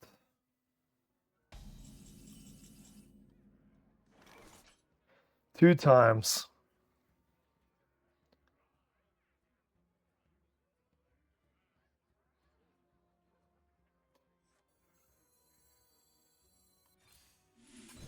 Okay.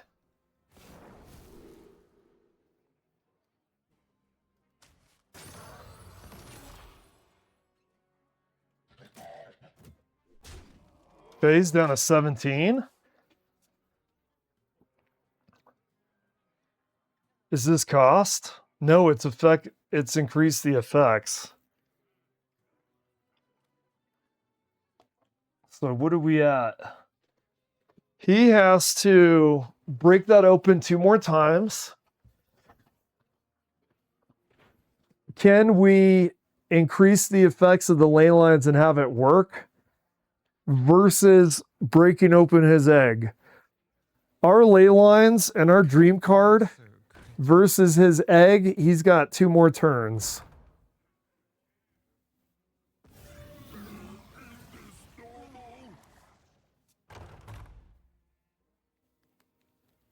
Yeah, the thing with the ley lines, I think they are going to get buffed. Now imagine if we could crack the code of the ley lines, we could do the proverbial pinhead puzzle box, and then they buff it after you figure it out. Okay. Well, there's finally his soldier. Okay, we do.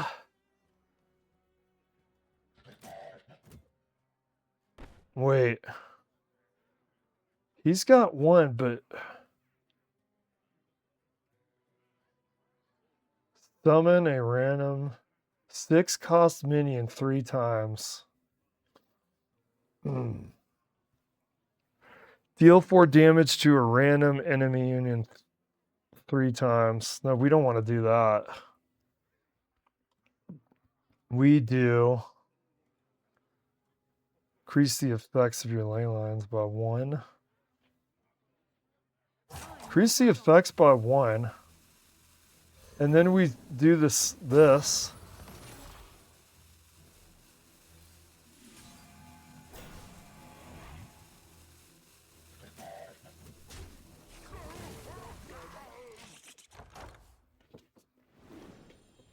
Okay, so he's almost dead. He has to break open the egg right now. If he doesn't break open the egg right now, no, dude, fuck, man. God. 1 turn, dude. 1 fucking turn. 1 turn. Now, wait a second. That's a 6? Deal 5 damage to a random... Does this kill it?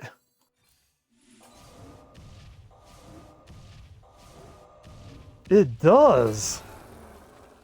We killed it. Wow. Where... God, what do I do here?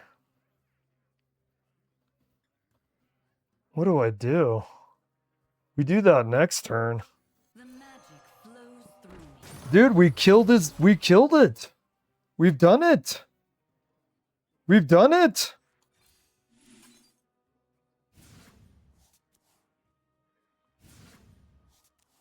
Time runs out on me. Okay.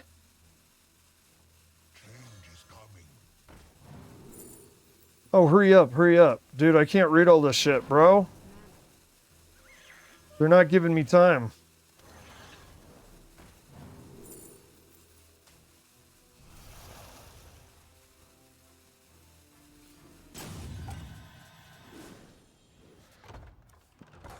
Dude, did we kill this guy?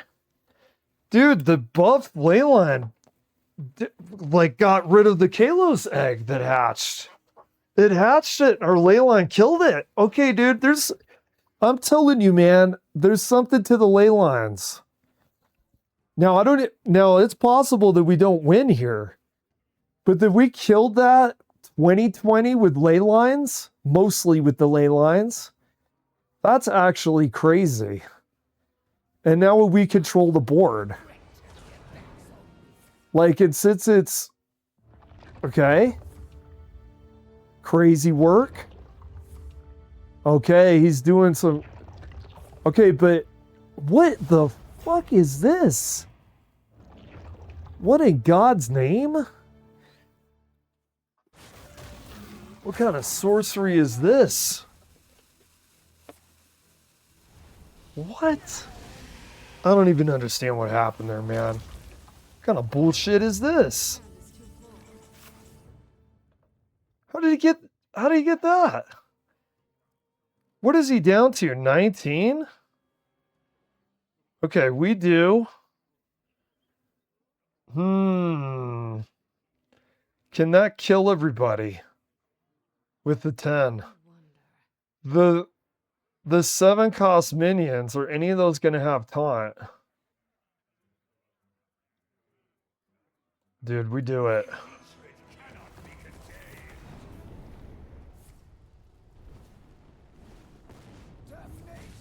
No, it's not.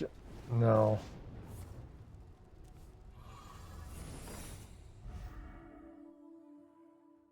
No. With 12 health? Shit, that was the wrong play, man. No, that is getting really close, man. That was getting really close. He's doing that egg warlock sorcery where suddenly he's got 50 eggs coming out of his yin yang with a 2020 on top as a cherry on top of the fucking cake. I mean, he's doing that egg warlock sorcery. See, and that's what's going to be hard about making ley lines work. Like, even egg warlock. If you don't shut down the egg warlock right away, which we would have if we had Murloc Dude Pally, if you don't shut him down right away, you better have something big. If you don't shut him down right away, you better have something big. I think I want to... Let's see. What the hell? We not dead? Why did he... Is he letting us live? Is he just flexing here, bro? I feel like this guy's just flexing. Let's do this. Wait.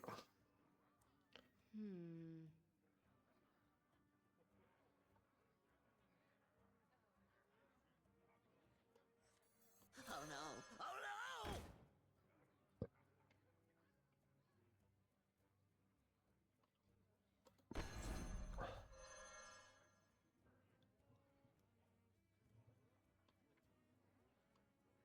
no! I think we have too much of... Wait.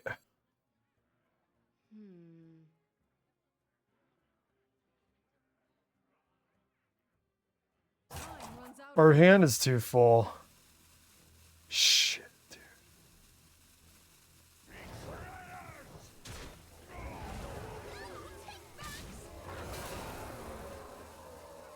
Oh my god. Oh my god, dude.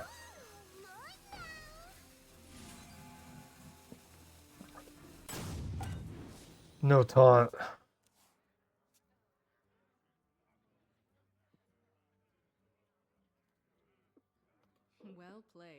All right, just finish me off there, brother. Get to the coup de grace, sir. Get to the coup de grace.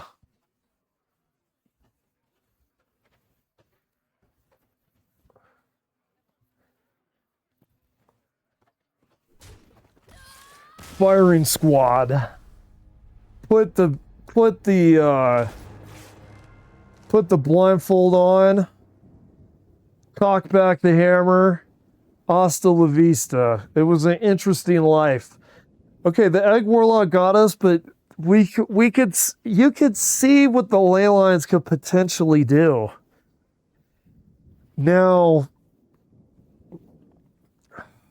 let me see. What could we have done differently there? As far as board goes, yeah, it just lasted so long that the egg warlock got his egg out.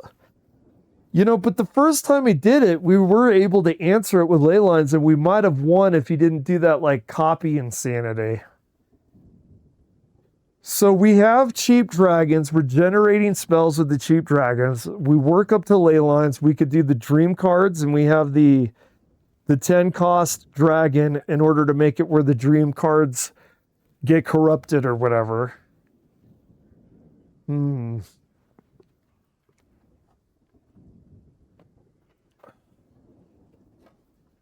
me see.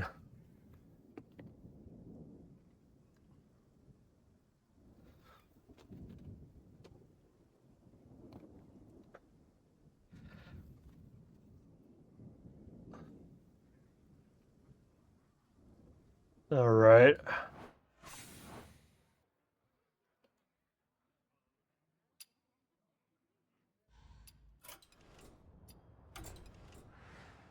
Let me look at this.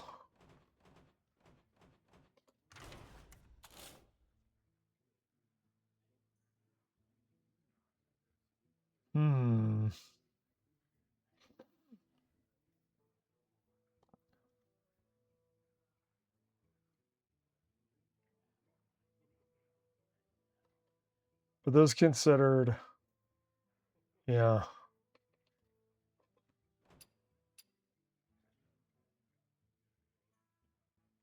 Okay, we do.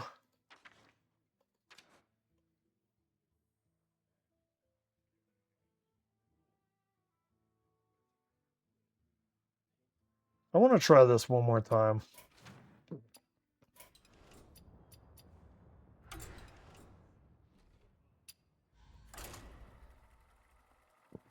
I swear, man. I swear there's got to be a way to make these work.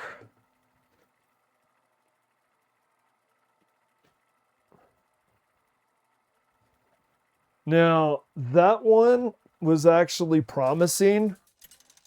He did something. I don't want to cope. I don't want to be Pepe the Frog with his oxygen tank. But I mean, summoning 5 of those eggs is ridiculous. Jeez, bro. Ridiculous. Absolutely ridiculous. Increase the effects of your ley lines by 1. We could cast 2 of those right away. Man, there's got a way to crack this puzzle box and get the ley lines to work, dude. I really believe that they made it a puzzle, and people don't want to. When people lose, they don't want to.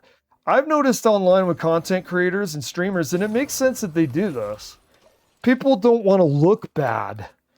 So if they're like, hey, ley lines are new, let's use them.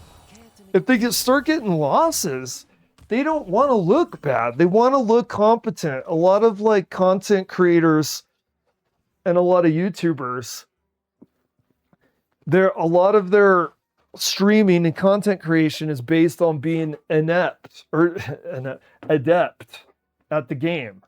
And they don't want to feel like they're inept. Okay, we do this. And then I'll do that.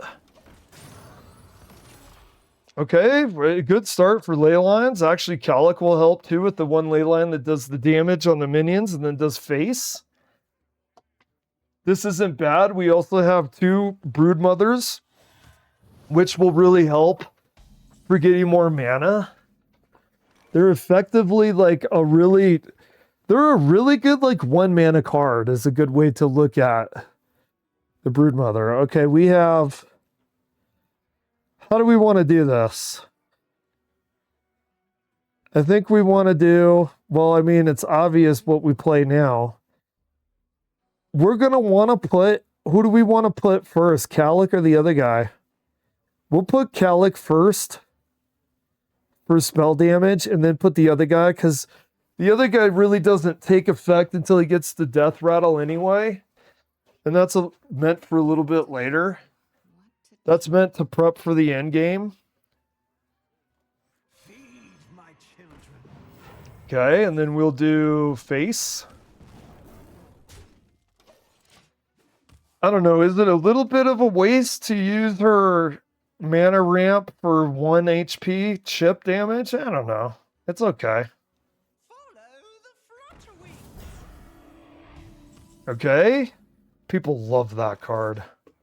I probably don't use the card as much as I should. We're going to do this. We're going to do this. Generate a spell.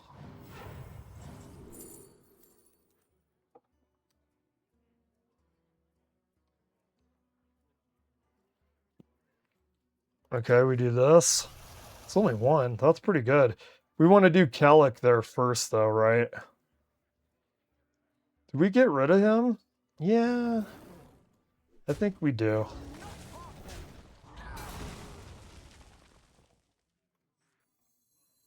No, we'll do Calic first.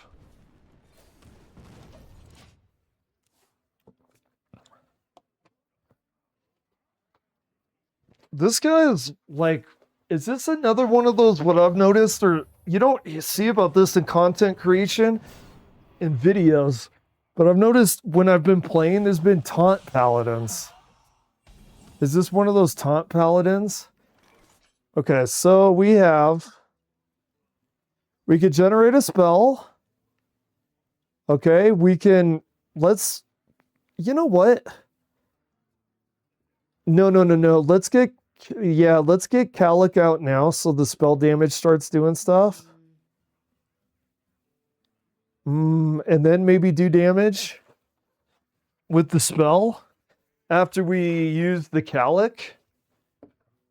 Maybe that's what we do here. Because Calic will improve the damage.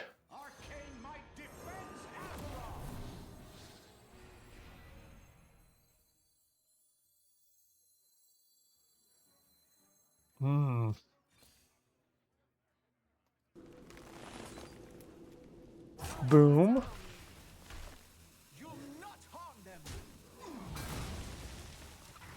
Okay, we'll do Faith.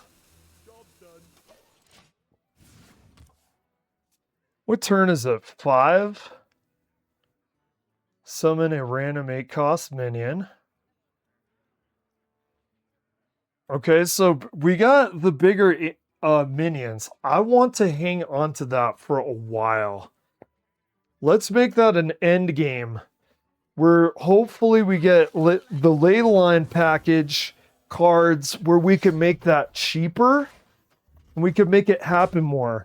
So because of our Panthers or whatever those elusive ley line Panthers were, whatever it's called, because of those, we got 8 costs. It went from 6 to 8 costs. We could make more of them and we could make them cheaper. I think that that's what we want to do. Also, let's go ahead. Maybe a Dark Gift and generating spells. Okay, let me see. Let's do... No. We do... That'll give us a spell. We're gonna do this. Gain 5, gain 10 armor. Huh. That's awful. Okay, we'll do that. Actually, that's good. That's good. We'll use this now. We'll do this. Get 5 armor. Okay, we're getting more of the ley lines.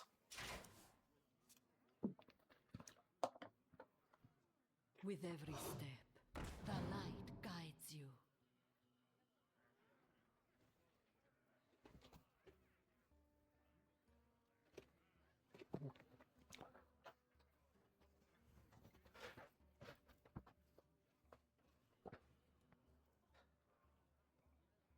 Okay, what's he doing? Okay, so yeah, as we can see, ley lines are incredibly slow. You have to be able to last until you get the advantage from them. We saw with the Egg Warlock that the ley line damage could be incredible. It could kill a 20/20, but then because they did a bunch of Egg Warlock shenanigans, we still lost. But can you make these more reliable? Okay, let's do...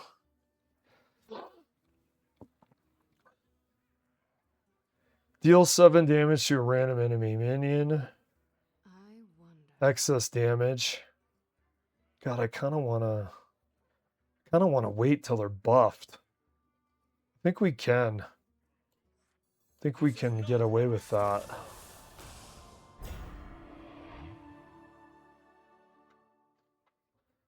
Okay.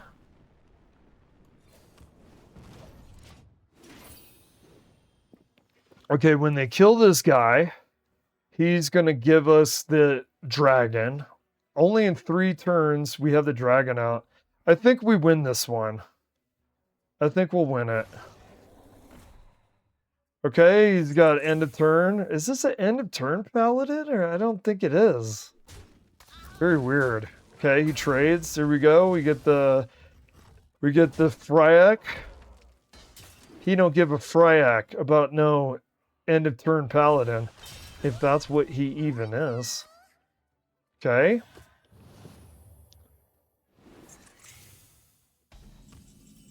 Okay, here we go. We get 2 taunts with this. Okay.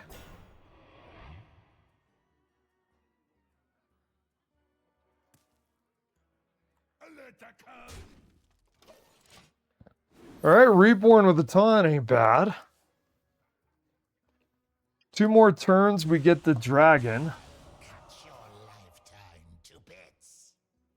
Yeah, the ley lines are so slow too, right? Like, they're pretty worthless without ley line buffs. But then it takes forever to get the ley line buffs, but then once you do, it feels really good. If you can last that long. If you can last that long is the question. Now, our dragon, once we get a hold of it, is going to have something to say about his board here, which is coming up here pretty close. We got it by fishing it out with that death rattle guy that gives you the highest minion. I think that's a great, like, Violet Treasure Gill can give you flight maneuvers by using it. I really like that. Somehow not a paladin card, because it could get your top cost guy. Okay, we do... What to do? Your ley lines trigger an additional time. Find me in the dream. Okay. Does he he does have that. We're not going to trade. Okay, there we go. So we'll do... Yeah, here's the problem with ley lines. It takes forever to get the cards to buff them. It takes forever. And now look at how much time we have this guy to build his board. That's why I'm trying to compensate for it by building our own board. Okay.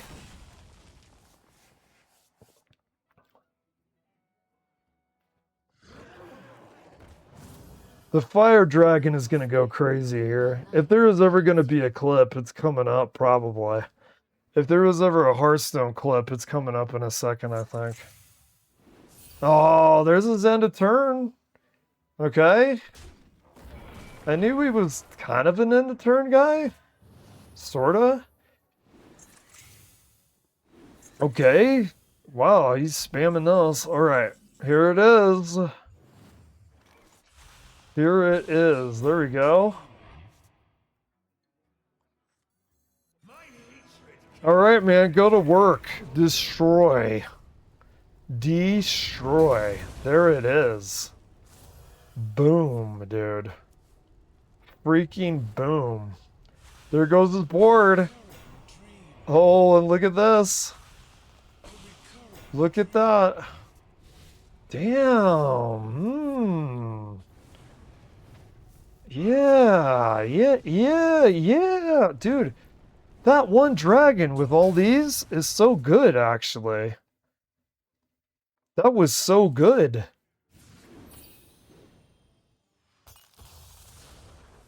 Okay, he got an 8-8.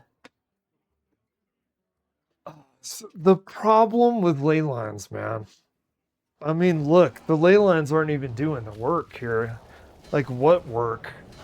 He seems to have a lot of dragons, too. This seems to be a dragon v dragon. Okay, can we... Alright, we need to start using the ley lines, but we didn't get a depreciation in the cost of the ley lines.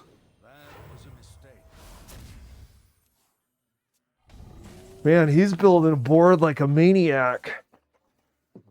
Got another dragon there somewhere? Okay, here we go.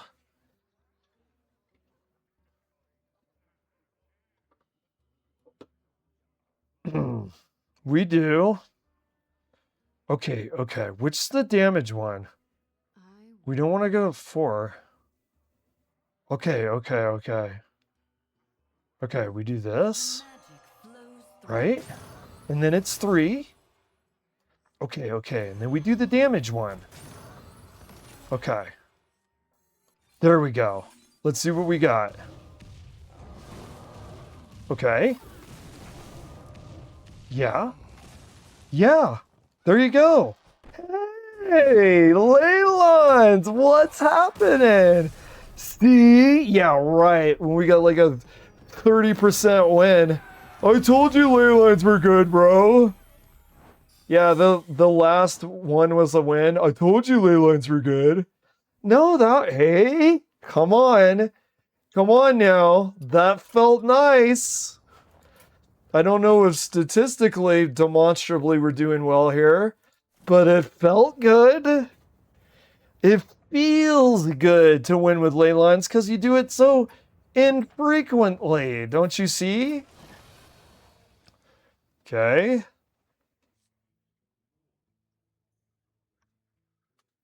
All right, let's see here. No, that truly did feel good, though. I mean, let's not lie. That felt good.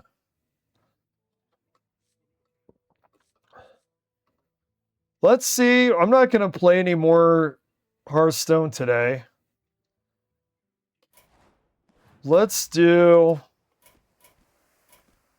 for funsies, let's do 5 Time Ways packs. Okay.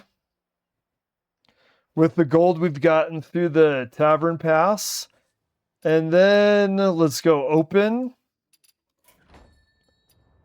All right, here we go. Let's get some flaming dragons.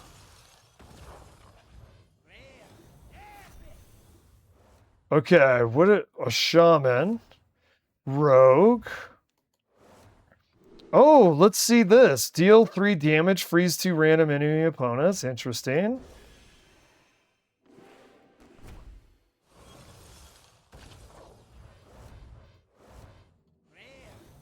Battlecry, get 2 random spells from your class.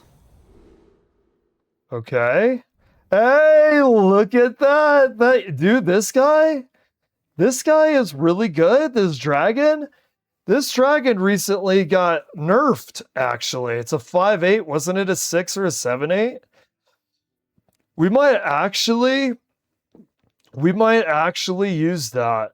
And since it's, yeah, we're going to use that and we're going to craft another one because I think that's new to us. That's a really good draw, actually.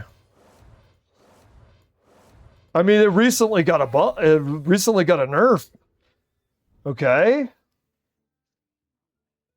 Nice.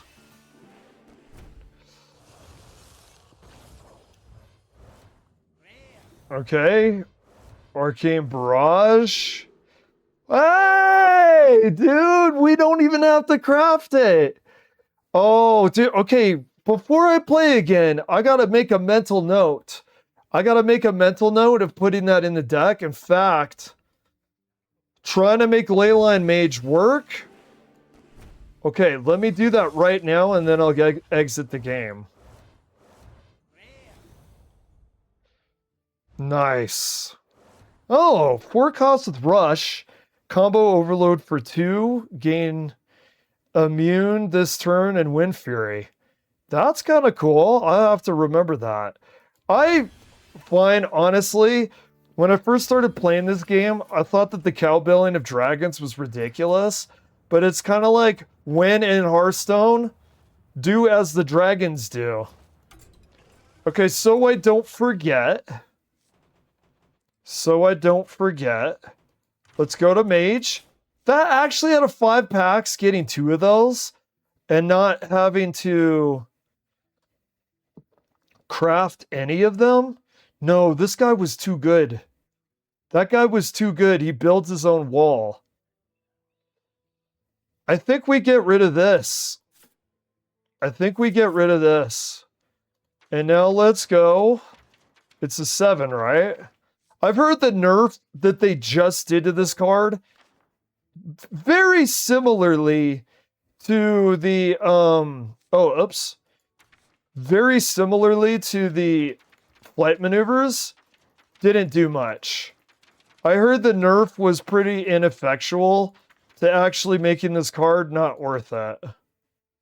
So yeah, we just drew this card post nerf, but I've heard that the nerf is inconsequential. What is it, Zeddy? I saw Zeddy doing memes about what a weak nerf it was. Okay, so Shazam. Shazam, if you are there, is there any content that you would be interested in watching? I honestly resist the Trump stuff because after viewing myself on Alucard Bats, I think it's one of those things, dude. Like if you eat spicy peppers for a reaction video, you eat a flaming pepper, and then you start salivating, you start sweating, and you start cursing. I feel like Donald Trump is a really, really hot pepper. And yeah, you could react to it and you could go, God damn, what is this? Why? Why do they keep getting away with these hot peppers? How do they keep getting away with it? But in all honesty, I don't know if I want to sit there and do that, dude. I'd rather, dude, you know what dude, I got the way. Oh my God, Shazam, if you're there. Dude, like ley lines. I cracked the code like Hearthstone ley lines for Mage. That's how you react to Donald Trump. You do a Luke. Did that. You go, no reaction. You want to see? You want to try this? Oh my God, dude. I think I might be onto something here. You don't go, oh my God, the narcissism, the arrogance, the ignorance, all combined, making me sweat, making me scream. Look at my Trump derangement syndrome and weep. Stare at it. Stare at the idiot in charge. My God, I can't help it. No. That's not what you do. You do no reaction. That's how you're supposed to do this. That's how you're supposed to play this shit. Watch. I'm going to do a Luke did that. I'm going to show the new paradigm. If I could crack the code for ley lines, which, yeah, right. Okay. If you could crack the code for ley lines, you could crack the code for how to react to Donald Trump. Watch this. Watch this. I think I've done it. I've done it. Dude, honestly, I know this isn't related to what I'm talking about.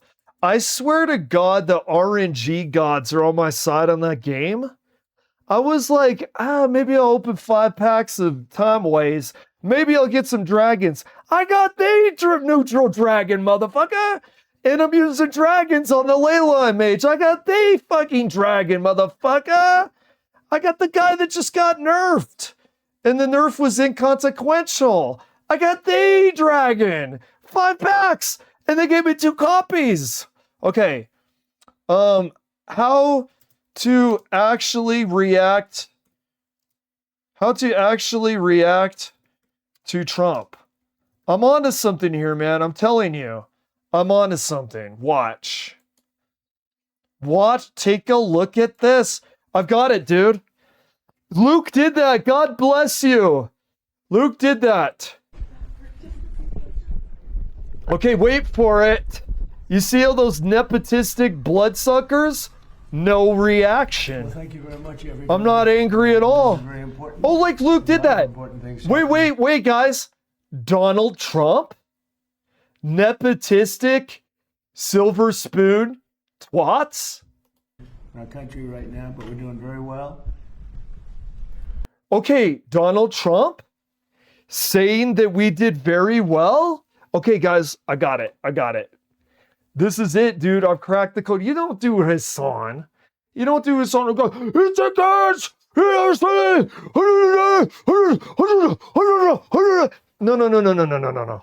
No. That would be like if you're doing a hot pepper challenge and you start salivating and drooling like a... What's that dog that drools everywhere? The dog that drools everywhere, you're drooling 30 times more than that dog because of the capsation. That's not how you do this. That's not how you do this at all. This is how you do it, okay? We got Donald Trump sitting in his White House. You got a bunch of these 20-year-old Gen Z white chicks with these big, dumb smiles, vacant eyes, never seen trouble in their entire life. Now they get to go to have a trip to the White House, and I could talk about it and feel special for the next few months and tell my family and my in-laws and my neighbors and our 5-story houses. Isn't it all well and good and dandy, okay? No. You don't get angry. You don't start calling people dickheads. You don't start calling people assholes. You don't say the words bitches. You don't say the words, any bad words. You go like this. Look at all those nepotistic noodle salad people while people are hungry and people are getting bombed overseas. Look at this guy right here, and he's saying the country's doing well. You ready for it? You ready for it?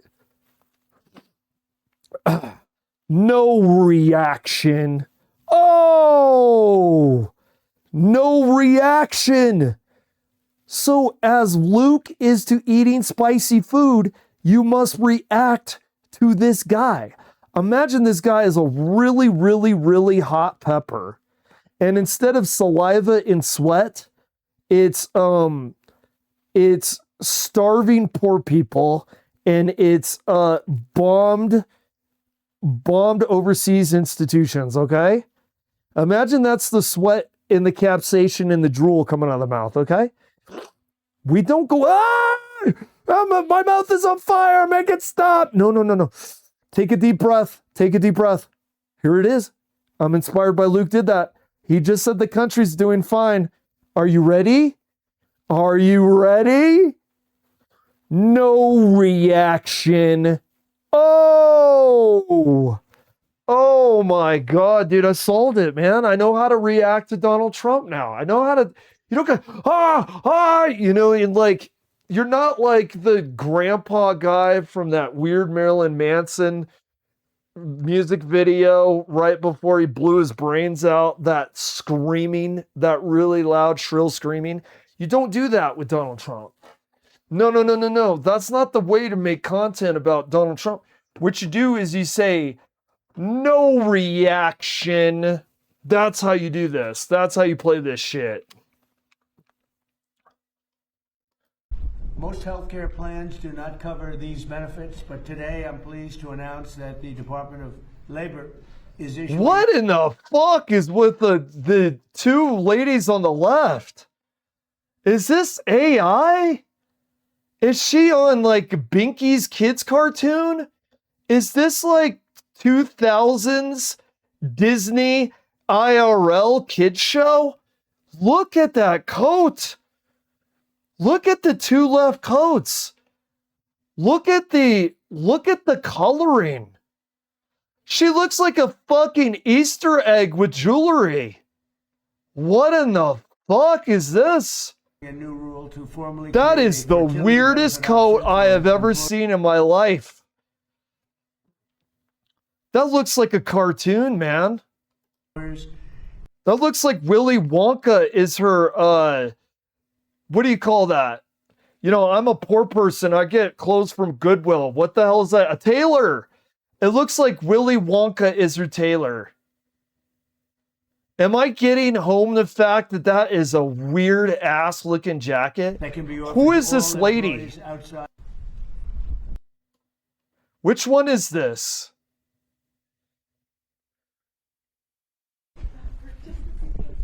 Okay, this one. Oh, look at that. She's having so much fun, dude. I wonder what she thinks about the dude living in the car with two jobs, and maybe he'll get some lentils with his peas that he's gonna boil in the back of his car on on actual wood fire because he's been having to camp out. I wonder if she knows that guy exists, or is she just happy to be here, like Shirley Bucket, and this is the Willy Wonka of post-capitalistic decline of America. So do you see the vacantness? Everybody, it's an honor. This is very important. This is very important. You know what I think is kind of sad? So here's the problem. Is that person a bad person? Probably not. Do they have enough sense to stay away from bad people? So this is their problem with stupid people. A stupid person can actually, they can have empathy. They could have compassion potentially. They could not feel good when there's suffering and negativity, okay? But unfortunately, do they have the intelligence to stay away from people that are propagating human suffering? First of all, she doesn't have the sense or awareness to know to stay away from it because he says, we're doing great now. And she goes, well, the guy said it. It's got to be true. I can't actually, like, you want me to think about this shit myself? You want me to critically think whether the America is going down in the dumper or if it's being elevated from before? You want me to actually look at data? You actually want me to look up quantitative data to see how millions and millions and millions of people are either suffering more or not suffering more? You really want me to do that kind of work? Like, look at them. Do you think that they're capable? Here's what people have to realize. As long as there are a mass of ignorant lemmings, mass of ignorant, uneducated lemmings, they will always enable the people that manipulate their feelings because their manipulation of their feelings is stronger in their brains than the resonance of truth. And until you know that, you're not going to have it where there should be a mandate for higher education. That's all I got to say. Oh, yeah, no reaction. I guess I dumped that concept. You know what's bad, Michael Jackson? Being a predator. How about that? That's bad. Being interested in what you're interested in is bad. How about that for a hot take? Okay, let's see.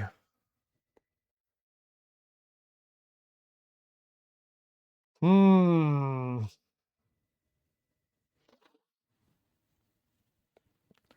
What is it? Yeah, let's do a DVD round. I mean, I'm gonna be honest.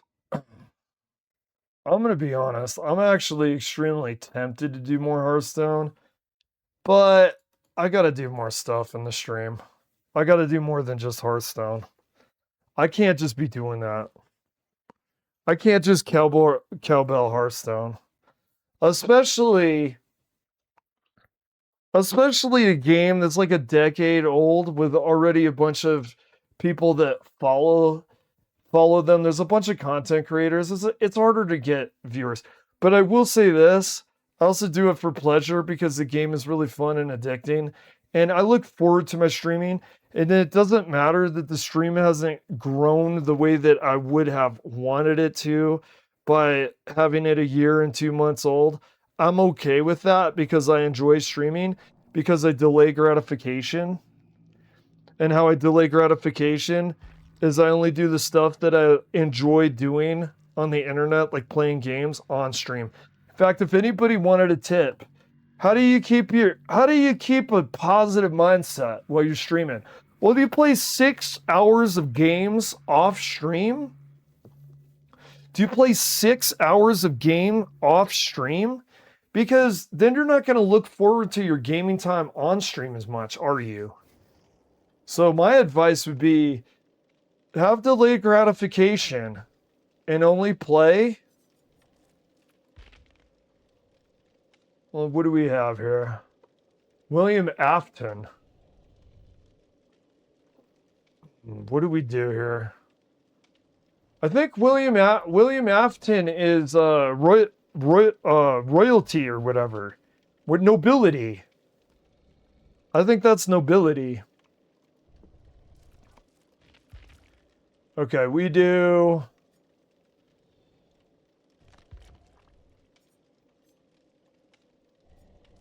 Actually, let's not do this because I can't sit down on this chair. It is killing my back.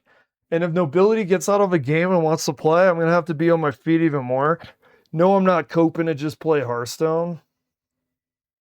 Or am I? No, I don't think I am. It genuinely.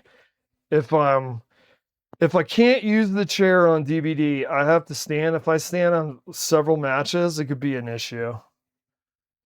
So I would like to do DVD for the stream, but I'm not going to be doing it. Let me see. What do we have here?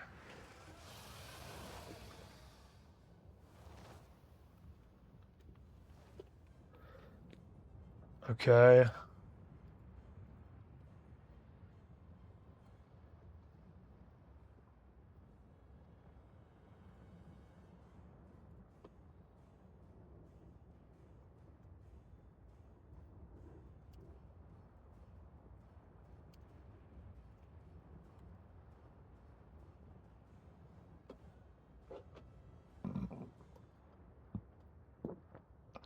Okay. All right, let's go.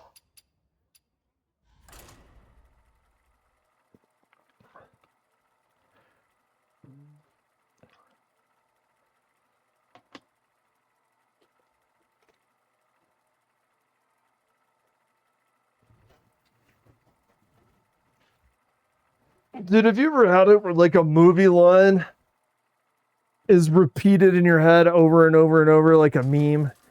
Every time I think of dragons from this game now, I hear the like Vietnamese guy from what is that movie called? Something Tropic Thunder.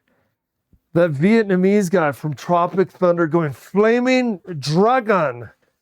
Dude, his phone conversation with Tom Cruise, that might be one of the funniest phone conversations in a movie ever, dude. And you know the comedy of errors? Well, you think he's actually like a competition for like movies?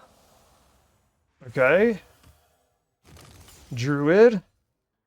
Okay, so this will be a good challenge because it's Druid. This will be a good challenge because Druids have a tendency right now in the meta to grow long very quickly.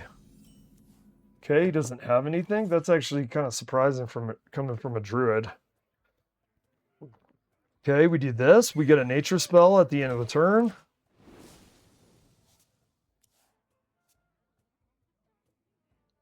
And then we'll get 2 mana crystals back, and then we'll use it on this. What do we have here? Choose a minion, summon 4. Interesting. Oh, I see that card all the time. We do this. We do this. We're not worried about buff and Leylines quite yet. We are going to need to do those before we decide to get Leyline synergy, though. Okay.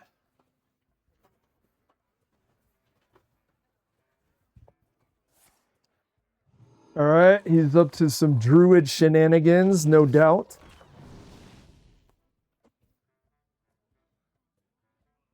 Alrighty. I'm feeling okay about this match so far. Do we get our Leyline stuff out now? Do we do the taunt? Let's see what this guy... Oh yeah. Oh yeah.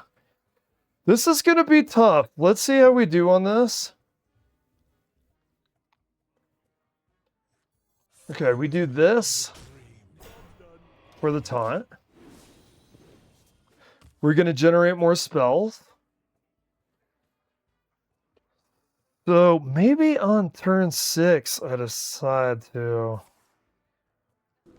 We're generating a lot of nature spells here. Spend all your mana to give them 1/1 for each mana spent. We could save that for much later. Okay. Yeah, he's doing typical Druid stuff that we would expect.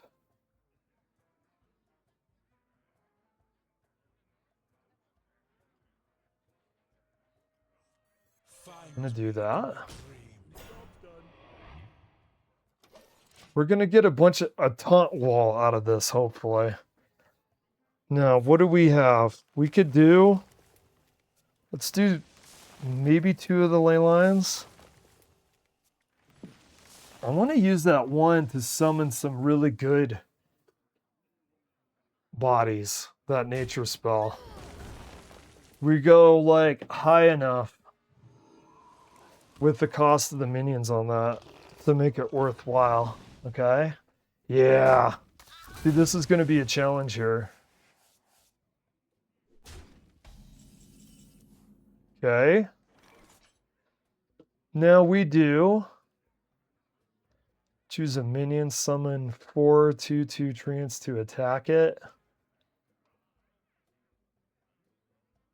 What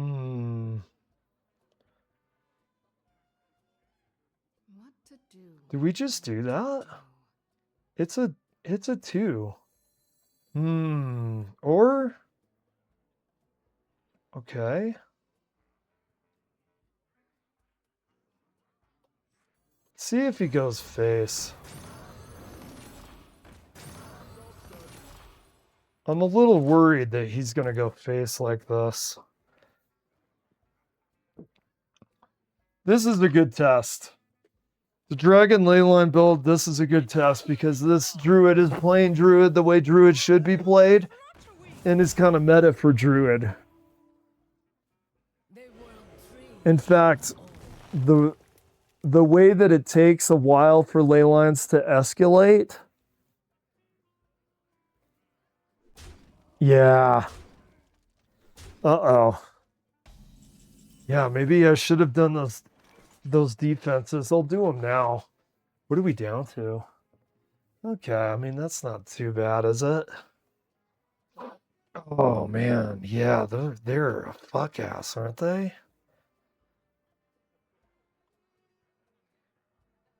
What to do? What to do?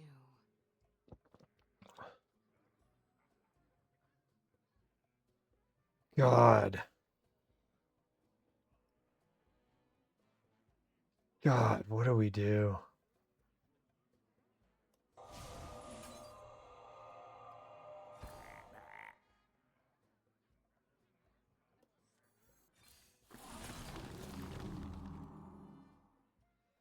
Oh.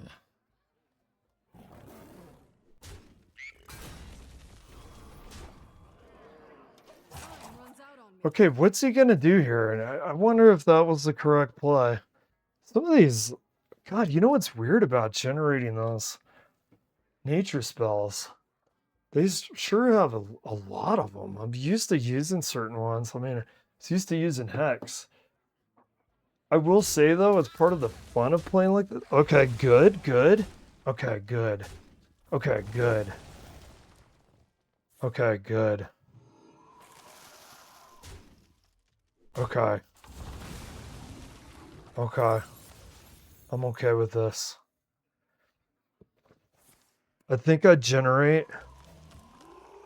Oh, man. It's just, dude, Druid is so tough to deal with this. Okay, good. That's what we want. Very good. 2 times. Your lane lines cost 1 less this game. So that's 5. Shit. The magic flows through. Okay. All right. We have that taunt. Oh my god. I feel like we're almost there with the lane line stuff, man. I feel like we're almost there. I wonder if a lot of people have that experience. I heard some people, they would say they had like near wins and then a loss. Oh, dude, what? I mean, some of this, dude, the guy's playing Meta Druid. Some of this is the guy's playing Meta Druid for sure. I almost wish the Arcanomicon, like, immediately when you drew it, played itself.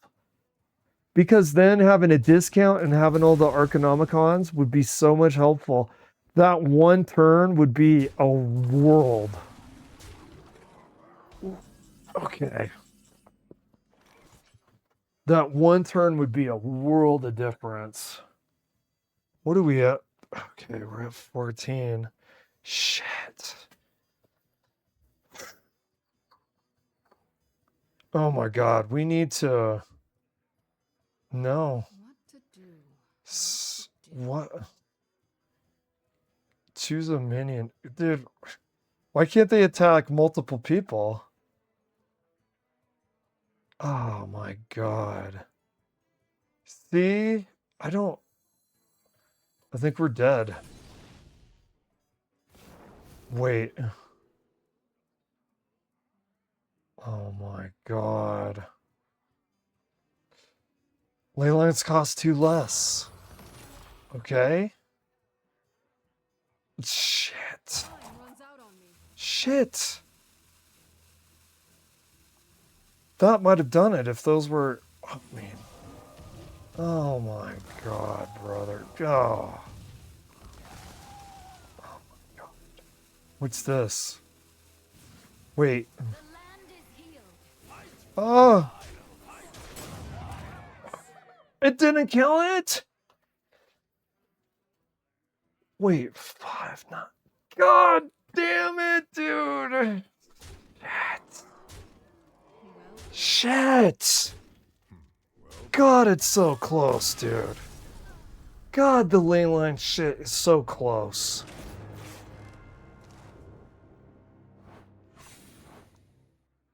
Dude, it is right there, dude. We were edging on it working. I don't even want to switch any of the dragons. Wait, so what else? What else could we be missing here? I mean, what else do we add onto this? Onto this recipe? I feel like it's getting so close. Now that guy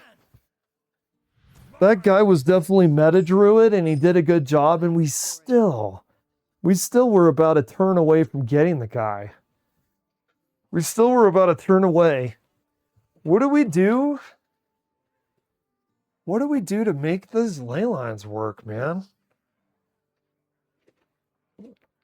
No. We need to buff them before we use them. They need to be buffed. Alright, at least we got the Dark Gift. Oh, here we go. Generate a spell. Your opponent draws 2 cards. You get copies of them. That's interesting. At the start of your... Oh, yeah. Yeah, that's pretty good. I like that. A 3/3 with taunt on turn 3. That's good. That'll... Oh, is he Egg Warlock? That shit ain't even gonna matter, dude. Is this an Egg Warlock?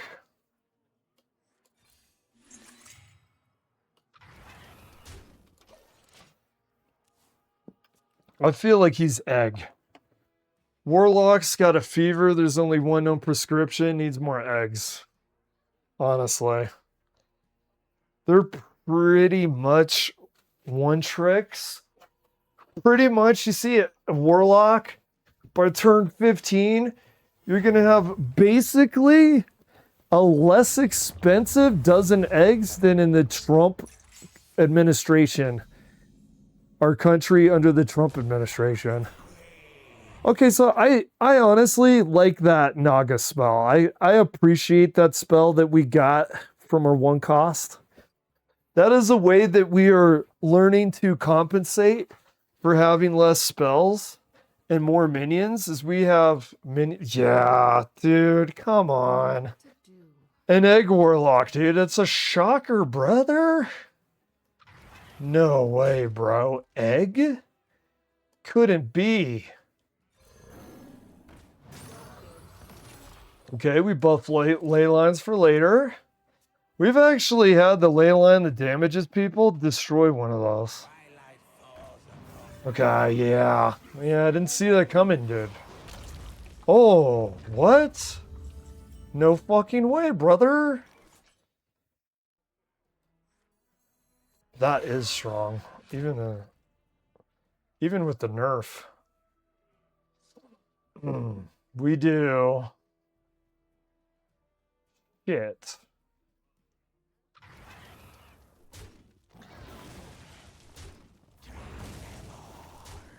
Okay. We keep the taunt. He's down to 25. We keep trying to buff ley lines. We have another Egg Warlock. It's really funny. If you see Warlock, that's it right there. You're going to be looking at the egg any day. Or any day, more like any minute. So, I mean, they want to win. We don't blame someone playing Egg Warlock. But it is, the way that they make the meta, it would be nice to make people have flexibility. As an example, a lot of people have been applauding Hunter in the development because they actually made it where Hunter could do stuff other than being face Hunter. Okay, we do buff Leyland some more.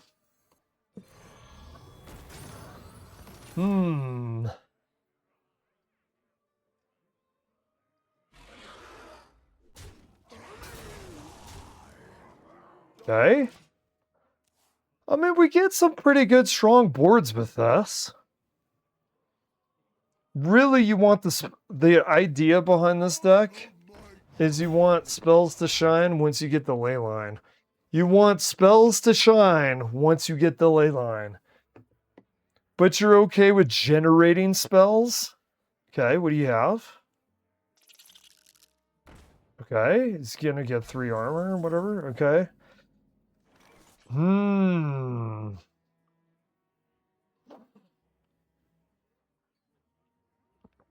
Let's get our dark gifts now.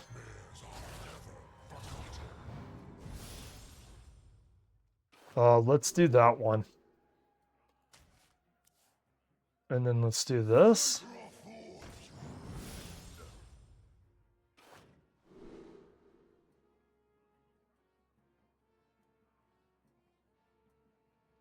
Battle cry. So, okay. We'll do this. Alright, what's he have? 5 attack?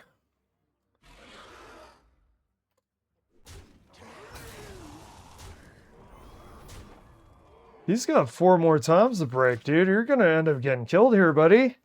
This is not the best Egg Warlock. I don't know if he's suffering from rolls. I don't know if he's suffering from bad draws or what. He has had one soldier. He has had one soldier take a bite out of the egg. You got to have about 5 soldiers to take a bite out of the egg for it to hatch. We haven't really... We've seen our ley line... We've seen 2 of our ley line minions. Okay.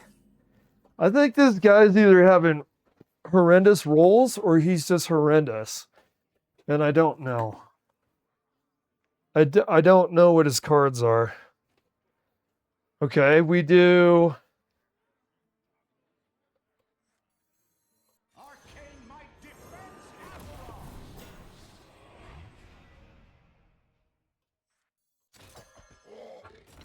he's got 5 attack on that. God, that dragon really is good. There's a reason why they nerfed that thing, dude. Dude, we got so lucky. We drew 2 of these in 5 packs. That is like the RNG god. It smiles upon us in this game, man. I swear.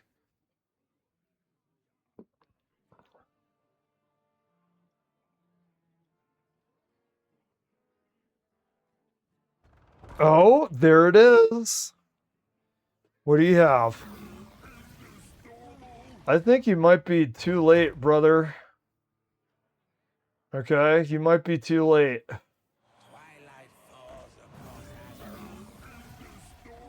Oh, well, that's going to open that. I mean, that ain't going to be the worst. We do a 3 attack. I don't want to trade. This won't trade.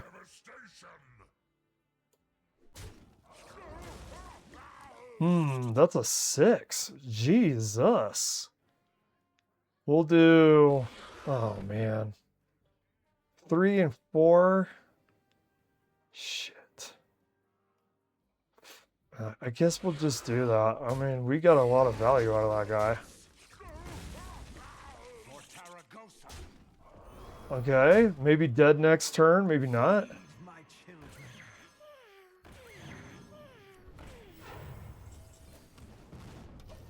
Okay, maybe over. I mean, he's got to do... And he could do this. You know what would be frightening is if he does an AoE. We're not playing Pally right now, so... Yo! How's it going? Trick Daddy 11, how you doing today? Are you a Hearthstone player? Are you here for to crack the ley line code? You know Pinhead with his puzzle box? Well, Pinhead is to his puzzle box as Hearthstone is to ley lines. So in Hearthstone recently they did class sets for Mage, Paladin, Druid, and Hunter. People have been screaming how the Mage ley line set is absolute garbage. I kind of like that as soon as I said what people are saying was sort of low-key contradicted by what you saw on the screen. Did you notice that? I said they say ley lines are terrible, and then boom, the Egg Warlock blows up. Did you notice that? This is what I'm hoping for. So have you been paying attention at all to the new class sets? Have you been paying attention to the conversation that the community has been having about Leyline Mage? I take the Leyline Mage situation as a challenge because I actually, intuitively, yes, but I actually do not believe we're going to do this and this because we never get to play the Arcanomicon. Not really. I'm not that informed with the game. Oh, okay. Okay, who do you like to play? I find that if your knowledge isn't really high and you like to keep it basic, I kind of find Paladin is a lot of fun. Paladin is probably my favorite to play. Speaking of which, the classets have been very kind to them. I'm spending coin. I'm going to generate a Dark Gift minion. What do we want to do here? Starts dormant. While dormant, gain 2/2 at the start of your turn.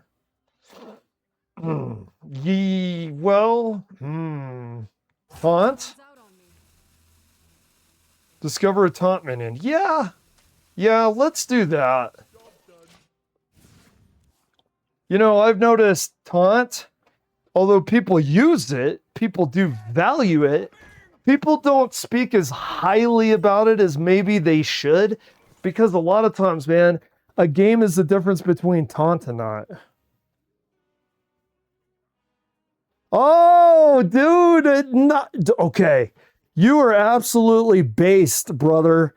That you use reforms is absolutely based.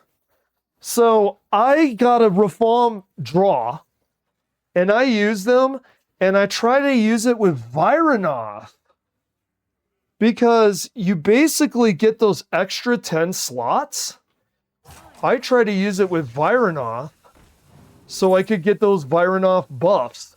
It didn't work, but it is so fun. It is so fun. Shuffle. No. Maybe I just prime myself talking about taunts. No, reforms are so fun, dude. That is awesome. Would you like to see a reform match after this? One of the benefits, you would think as a streamer, it would be, oh, I wish my channel was larger. Oh, I wish I had more viewers. Oh, man, I would kill for a sub. You would think that, but honestly, there's silver lining. There's actual silver lining to having a small stream where I could do requests. Yeah, let's do it. Let's do reform. Now it feels like I'm getting even more value out of my reform because of that legendary draw. I could do content for a chat. You know, I feel like that makes it even better. You get more value. You get more value out of it.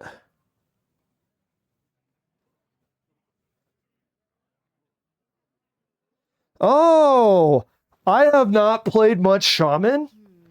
I am not a big Shaman player. So I am actually I am pretty clueless when it comes to the Imbue Shaman. We do this. And by the way, we could do that next turn as well. You see this card here, the Prescient Slither Drake? They recently nerfed it. But the nerf was pretty inconsequential when you consider that it's an elusive, that's a 4-cost, as long as you're holding a dragon, that's a 5/8. Yes, they nerfed it, but it is pretty much an inconsequential nerf, similarly to the flight maneuvers. Imbue Shaman, that sounds fun. Dude, as soon as you said that you enjoy the reforms are pure fun. You know what is so funny about reforms? I would think they would be so strong. Don't you think that they would be so strong? By the way, I think we have another win here, unless they're able to do something about this. I mean, they need to do something fast. By the way, I have really good luck in this game drawing stuff in packs. Like I drew the Reform, that legendary, had a ton of fun with it. I opened 2 packs of Timeways, and I got both of these cards. I didn't even have to craft one of them. Yeah, I think this guy... I think this guy is kaput. Okay, we're gonna buff ley lines. You see that purple guy? That purple guy buffs this purple guy. You got ley lines and you got ley line minions. Ley line minions buff ley lines. Ley lines either summon minions, they either do damage, or they draw cards. Those are pretty much the three ley lines. Ley line minions buff their effects. The community has found ley lines to be useless, but I swear that we could make something out of them if we tried. Herald got, oh, okay. Yeah, okay. Here is what I've noticed. As far as the colossals go, it is a little hit or miss. So, and the Herald cards themselves can be a little hit or miss. Let's pop open the shield with this. Let's kill it with this. Let's do face damage. He's going to be dead soon. So what would be a good example? Ragnaros is really good. Chagall, I heard, is actually better than some people think it is. I've heard that Sinestra, some people have questioned how good Sinestra is, that it's hard to make it a finisher. You want the Heralds and the Colossal to have a finisher. You know what we're going to do? We're just going to do this. I'll show you the Archronomicon. The Archronomicon, you use it. It's a 7-cost legendary. Now, increase the effects by the ley lines. I almost didn't get that. So now, the timer almost went up. Now our ley lines are buffed. The Archronomicon gives you all your ley lines, all 3, and gives you a buff of your choice. Usually those buffs correspond with the minions that also buff them. What would you prefer, Trick Daddy? Would you prefer a Herald Colossal match, or would you prefer what we had originally thought? And that would be the reforms. I do not have all the Herald Colossal stuff. I don't have all of it, but I have some. Okay, let's do this. It's a 3-cost.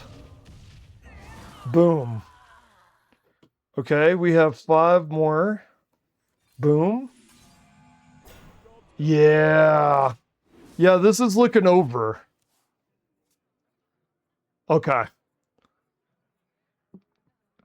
So I could make an attempt. Here. Would you like me to try the Reform Viranov combination? I've tried to make it work. I can't. It doesn't mean that I can't make it work again. I can actually, I think I recently drew a Warlock Dragon. Here's what I could try to do. Let's think about this for a second. Here's what I could try to do. I could do Warlock, Dragon, Reform, Viranov. Do you want to try that? Because we'll use dragons for the cost that is like 40 mana cost in order to complete the 100 cost. And then, okay, I need to concentrate here for a second. We do this. We do this. This. He's almost dead. We have, okay, wait. Wait, do we have any damage here? No, it's to a minion. Wait. 2 attack. Here we go. Hurry up, dude. Oh. We'll just do this. It's not over yet. Oh, wait. Oh, we didn't get the rush. I'm assuming this guy's dead. If you look at the board here, he's kaput. You know what? You're a good luck charm, because as soon as you got in here, I've been winning with the ley lines. I'm really treating this like a puzzle. I'm really treating this like a Rubik's Cube. People say you can't do anything with ley lines. I don't think, maybe I'm being too generous to Blizzard, but I really don't think that Blizzard was going to release. Okay. Shit. Okay, we do this. Okay, it's over. I really don't think they were going to release it without testing it enough to see if it could do something. And as I'm kind of showing here, I think ley lines could be slept on. So notice how when I use the ley lines, I waited for them to be buffed. Here's the problem about ley lines. Let me explain this real quick, and then we'll get to the reforms. Here's the problem with the ley lines. They take forever. Now, what people are doing is they're trying to use spell damage with mage alongside with the ley lines to interact, to combat the minions with AoEs, and to do face damage. Here's what I'm wondering. Are ley lines, when using ley lines, enough? And you should concentrate on minions. You concentrate on minions in order to deal with other minions on board. So I've had a dragon ley line build in order to compete with that. And honestly, I think with a few tweaks aside, I think that maybe that we're onto something, because as you saw the last couple matches, we're doing okay. We beat an egg warlock, and egg warlocks, they take time to get you, but we were able to combat it regardless. Okay, we go warlock. Oh, here we go. Okay, let's do this. The request is warlock, Vironov, Rafam. Okay, we're gonna change this a little bit. Okay, here's our time thief. That's the specific Rafam, correct? Okay, and then we go.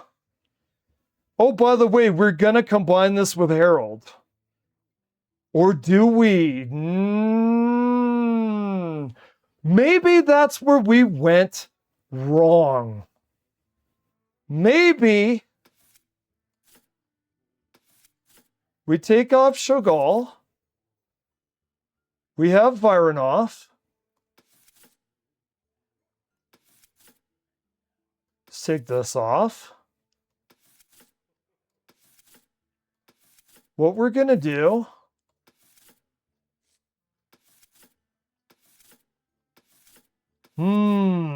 you know what? Okay. I think we could be onto something here.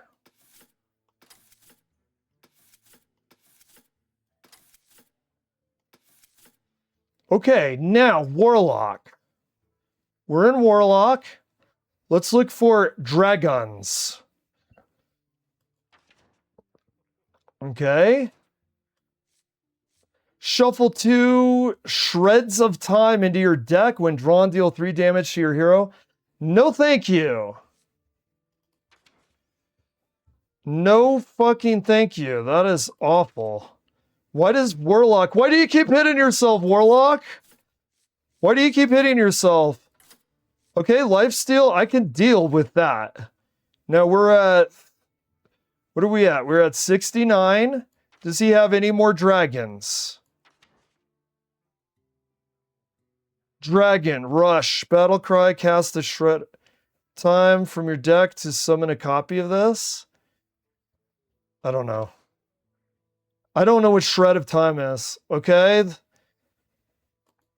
We're going to get too expensive here.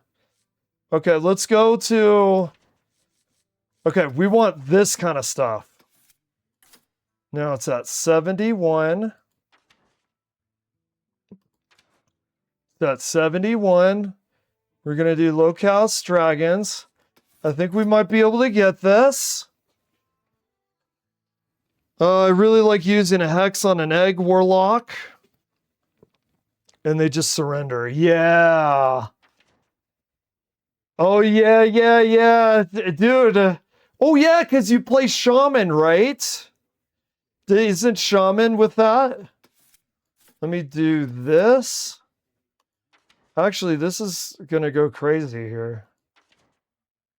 I have Vironoth, right? I got to make sure. Yeah, of course.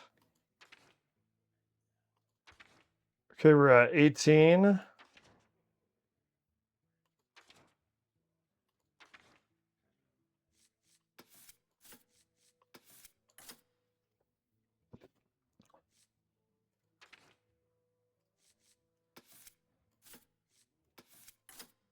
Okay.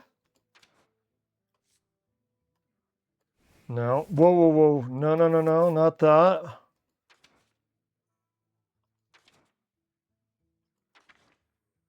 Okay.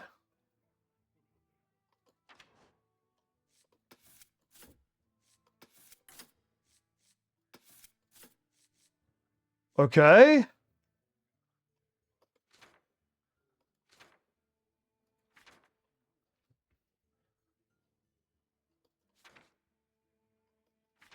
All right, we do.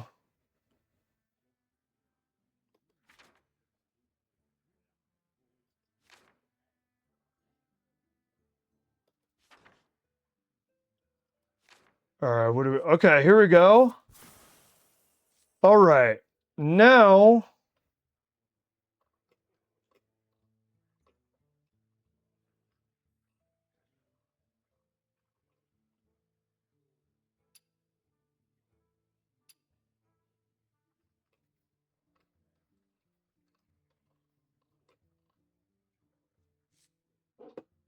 Okay.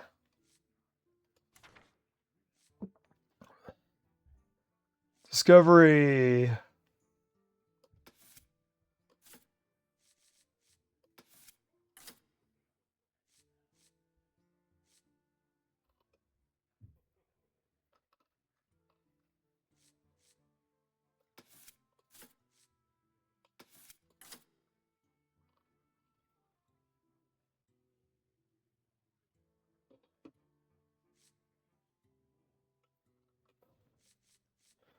All right.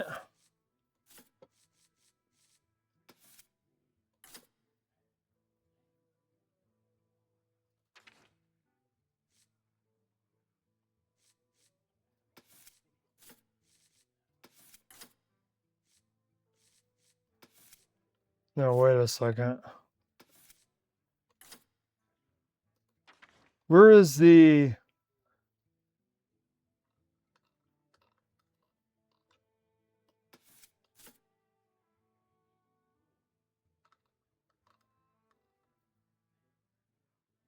Okay.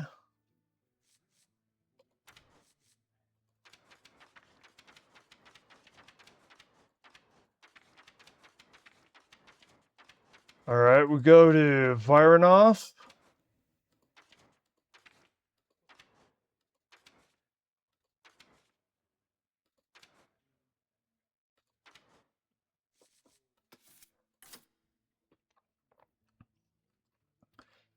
No, wait a second. Let me check something out here.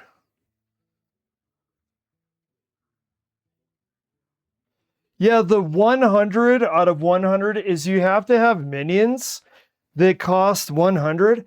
Now, where is the overall cost on here? Let me see this real quick. So Vironoff is you have to have.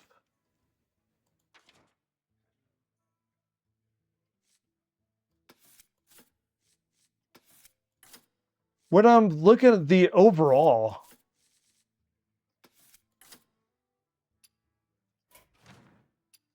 Okay, let me see.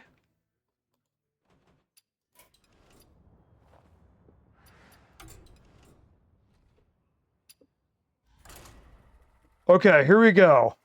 Sorry, I had to like lock in there for a second. Whiz bang decks? What exactly are those? I had to concentrate there because doing the Time Thief Reform, you have the Vironov. And the Vironov has it where you have to have 100 cost for minions. Okay, so here we go. We'll get rid of him. This is, honestly, I feel like Warlock has a lot of things that I wished were viable enough to play with, because I feel like it's a very unique class, and I feel like that it gets basically reduced down to play egg Warlock. I feel like today, every time I had a Warlock, I could instantly predict that it was going to be a egg Warlock. Whizbang was a card that made your deck one card. Whoa, so you have a Whizbang deck, and at the start of the game gives you a random special deck out of like a group of them you could get? Whizbang deck. Wait. Let me see if I understand that. That is mind-blowing. I love it when they do unique stuff like that, though. Okay, we do this and we get a legendary dragon. Let's hope for a win here. I think that would be epic if, based off of your comment about a Time Thief Reform, if we're able to find a winning Reform deck.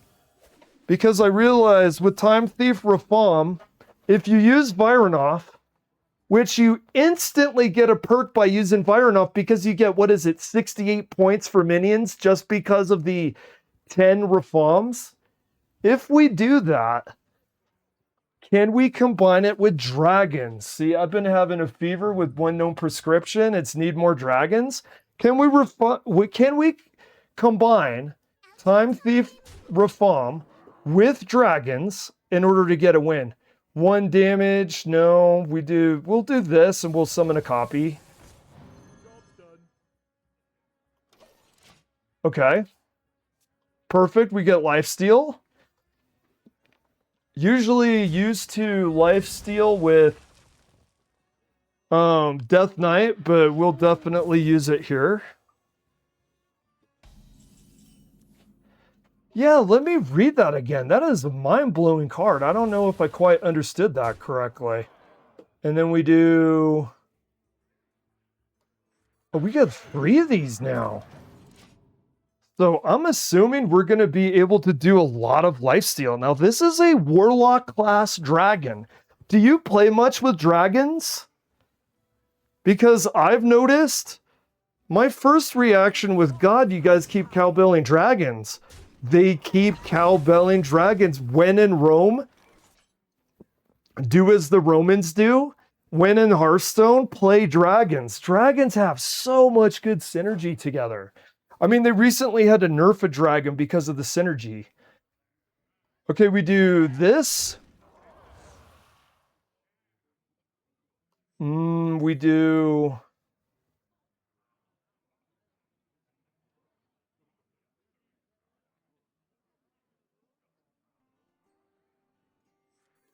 Okay. All right, we're going to go face there because we want to keep this nice and aggressive. Yeah, you want to play a match? Now, I've never played against a person, so I don't know how a match against a person operates in this game. You're going to have to lead me through how to do that.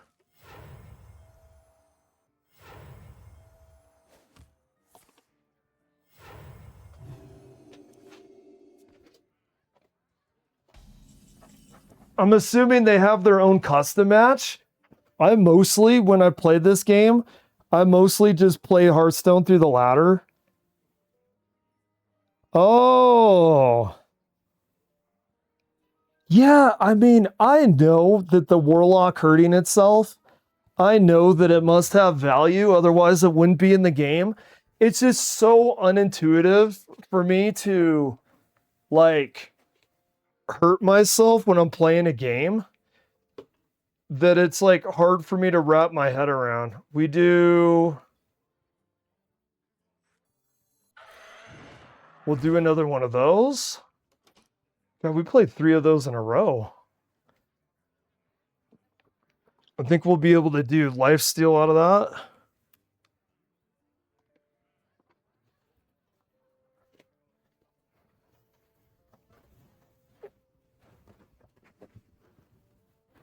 Oh, something going on with the internet here?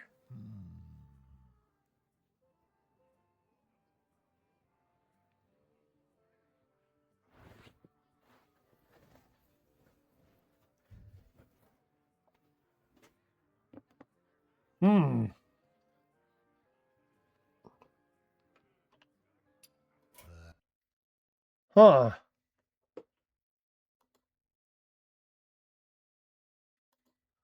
Is he going to get back into the game?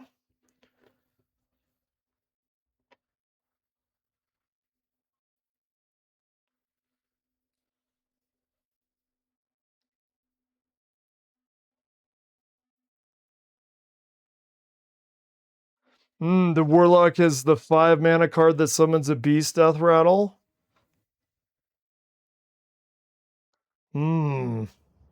Yeah, yeah. That sounds like it would work with the egg as well.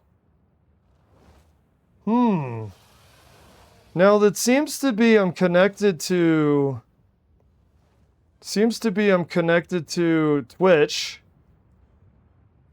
The cataclysm is upon you. Huh, what's going on here? Weird. Well, I don't know what's going on with the connection stuff.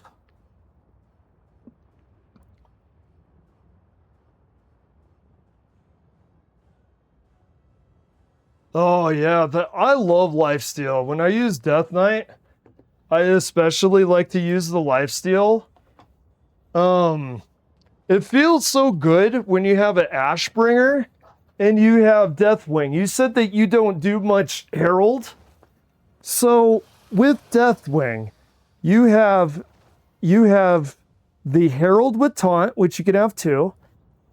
And then you have the Dragon, Ultrixion. You could forgive me if I'm not getting his name completely well. I mean, it's really like reading from the Necronomicon from Army of Darkness to try to pronunciate some of these cards. But if you get those 3 Heralds and you're able to max Herald Deathwing, you get a weapon from him whether you max it or not. But then if you completely Herald it, you get all the benefit. Then you get a weapon. Then you get Ashbringer. Now get this. You'll get 10 attack from Ashbringer combination with Deathwing with Lifesteal. They go down 10, you go up 10. You get a gap of 20 hit points doing that. You get a gap of 20 hit points. Yeah. I got a question for you. Do you have that apple in Warlock? Do you have that apple where when you take it, you get X amount of health, but then it depletes you X amount? I don't know exactly why they do it that way. Why don't they just give you the after the subtraction, that amount? Is it just to be kind of a interesting, weird, quirky Warlock mechanic that you start you off with a buff of life and then over time trickle it down to half as much? It's very strange. Okay, there's an apple perk for Warlock. It gives you a heal. Like, let's say the heal is, I think it's like 6. But then over time, it makes you bleed turn after turn until you're only left with 3 points of the initial buff and health. It's very, very strange. Yeah, you want to try it? Yeah, I would love to see if let's do a Rafal mirror match. Let's do that. I stream for about 4 hours. Let's do a Rafal mirror match. Then I'm going to have lunch and I will be streaming again tomorrow if you're interested in playing more. let's go ahead and do the reform mirror match first.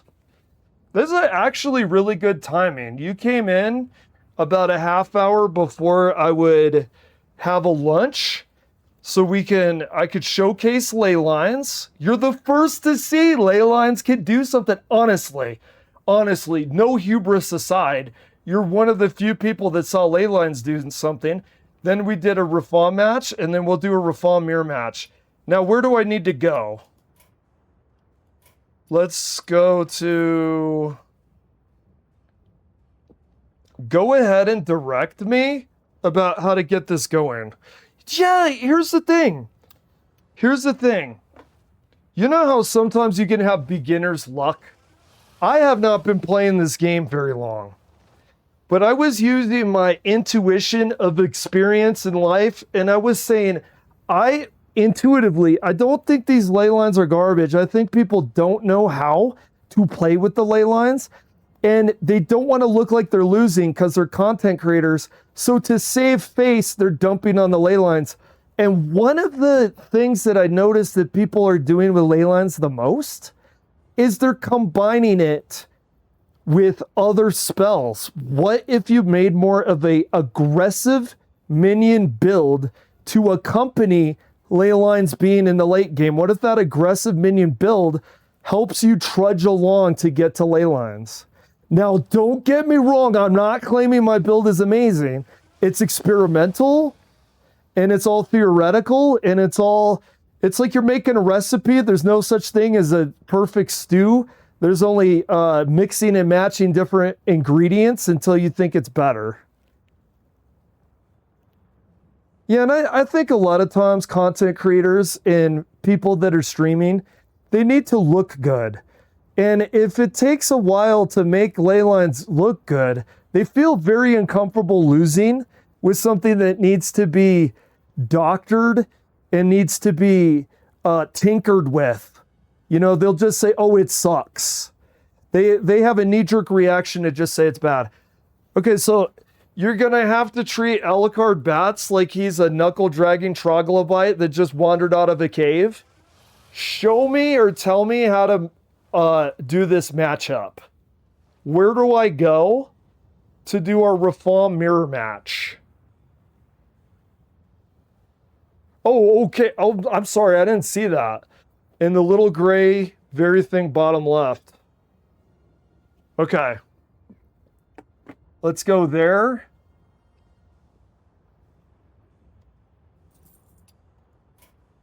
Okay, add a friend.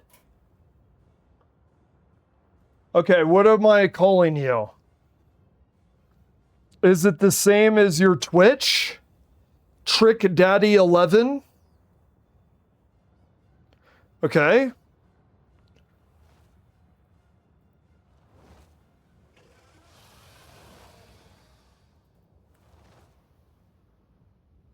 $11 and then number.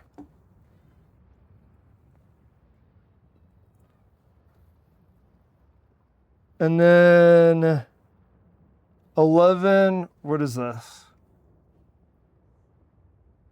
70.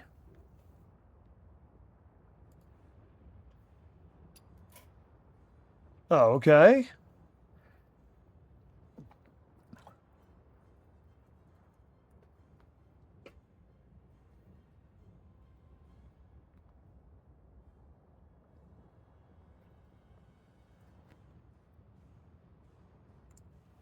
Oh, did it do anything there?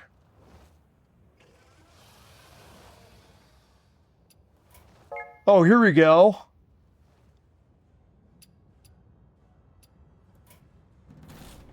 Okay, cool. And now what do we do? This?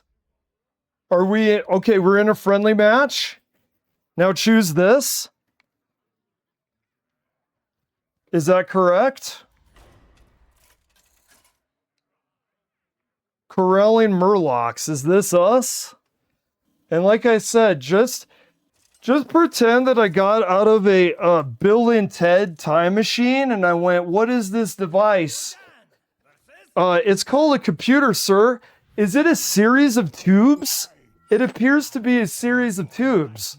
Remember that guy in the 90s that called the internet a series of tubes? Okay.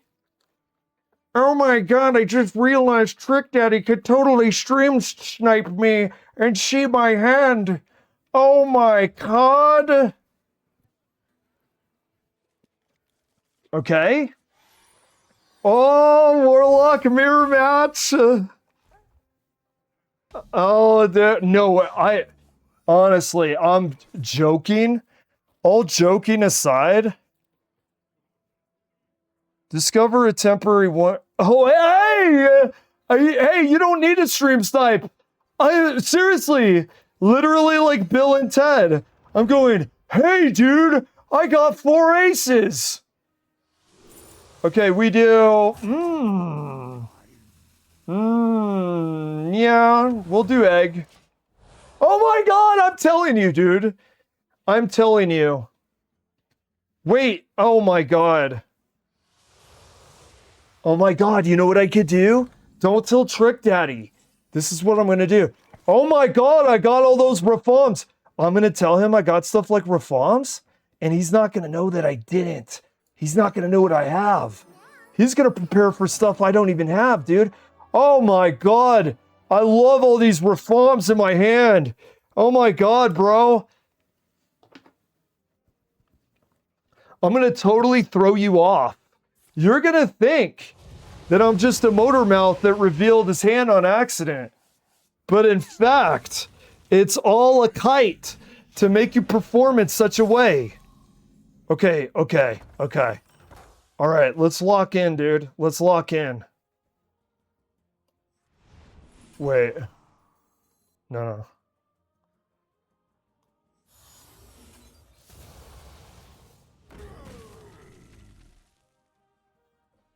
Okay, we're good. Okay, we're good.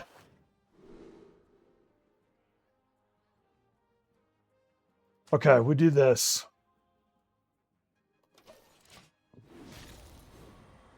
Oh, dude, we got Trick Daddy Sweat now, dude. He's looking at that board. Oh! Hey, nice card. You know what? You were lamenting not having many of the heralds, but I'll tell you something, man. That card right there is super ass meta. That is a super ass meta card. I heard that it recently got nerfed, but almost all of the other nerfs that I've heard about in this game, the nerf really means nothing.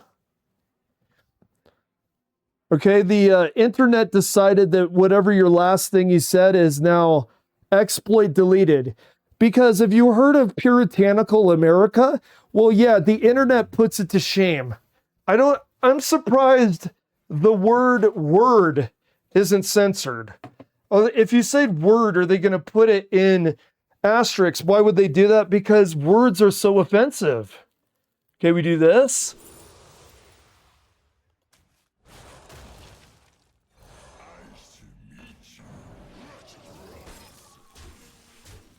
Okay, we got 3 left.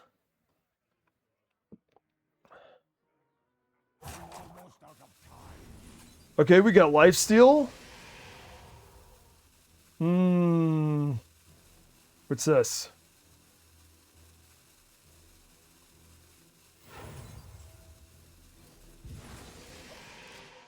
Okay.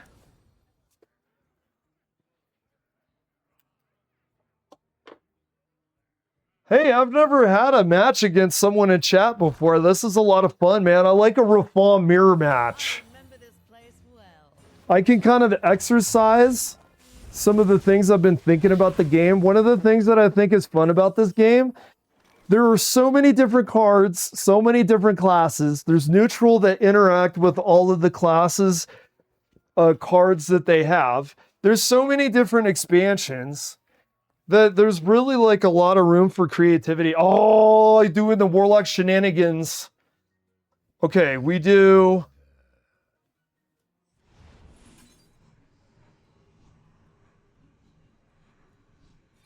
We do this.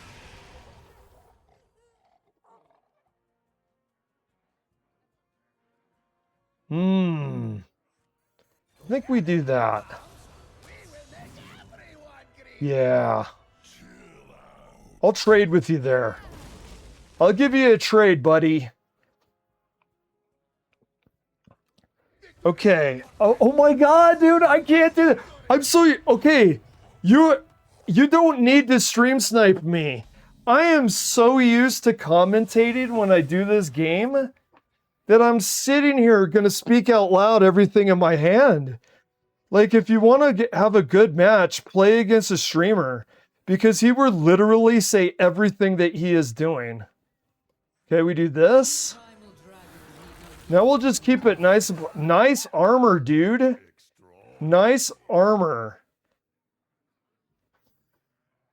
We go face, I guess. Nice armor, man. That makes that seeing your 10 armor on top of peak life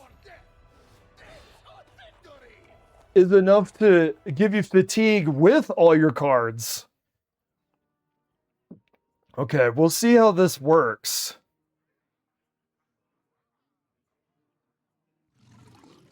Oh, yeah. Dude, that is such a good card. I need to use that more. The reason it's so good is what cards have taunt and poison? Okay. Okay. We do... Oh my god, we do this. We do this, and we really... Okay, you know I have Victor Nefarious. I'm really hoping for... Oh,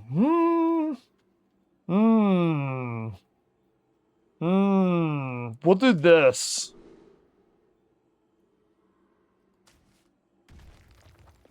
You're gonna start doing a lot of face damage if I'm not careful here pretty soon. You're gonna start doing a lot of face damage. No, that Blobatar, you're making me think when I'm thinking actively about it. Having taunt and poison, dude, actually think about it. If you have taunt and poison, if you hatch the Kelos egg and the person have a blob, they really would have to, they could theoretically kill what's inside the Kelos egg. You're turning the tables on me.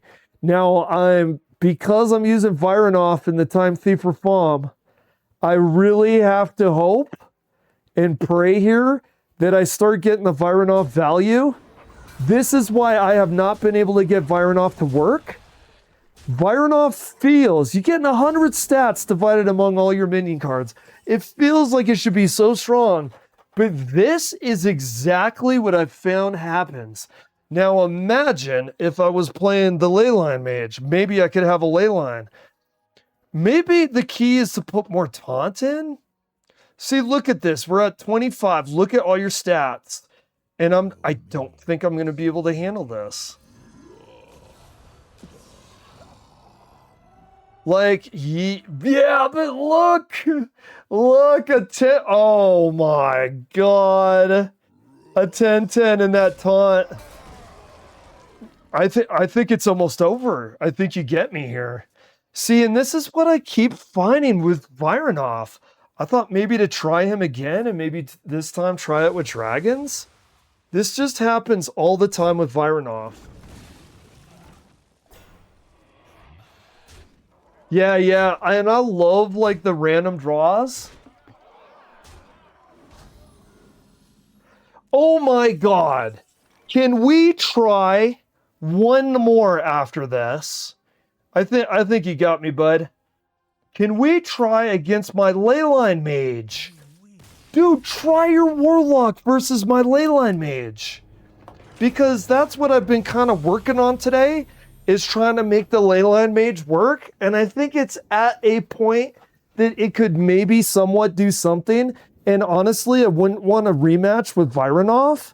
Because, let's be honest, there's a thing called dog water. The dog water has been laying out. I think there's like mold and scum around the dog water. Do you see the fly?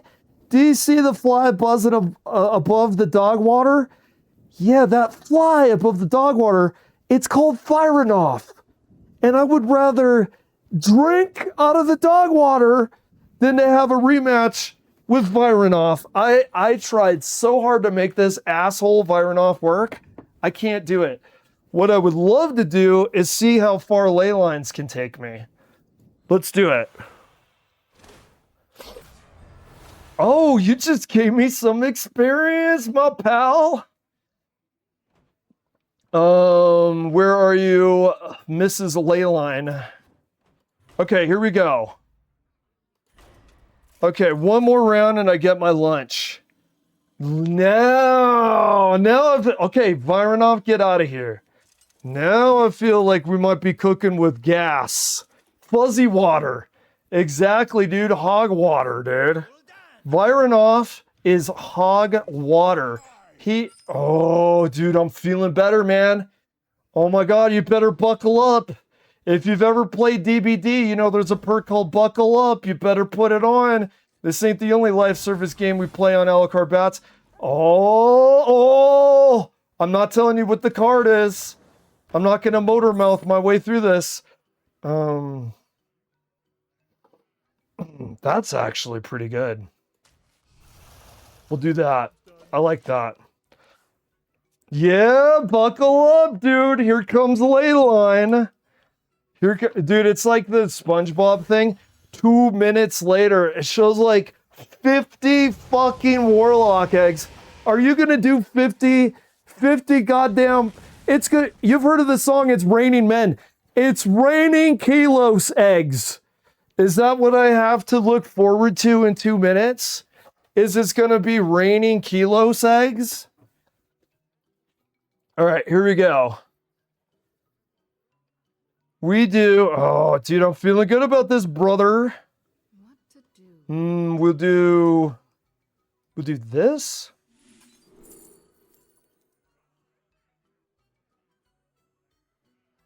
Time runs out on me. All right, we'll do that.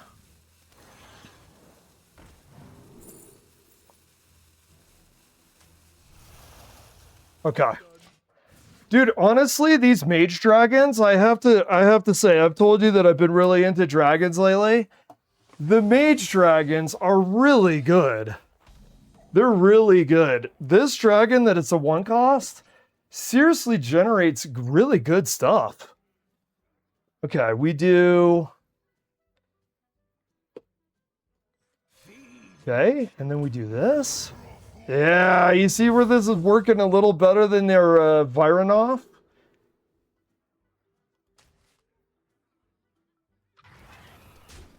Now, I know Warlock.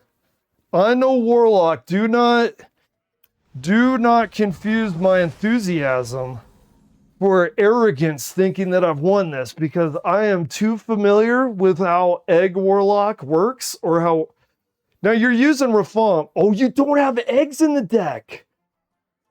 Oh, brother. Oh, brother. Dude, should I start playing the bagpipes? Wait, where are you from? What nation are you from? Should I play bagpipes? Should I play cathedral music? What nationality should I play the funeral music for? Because Reform Warlock versus Leyline Mage. What to do?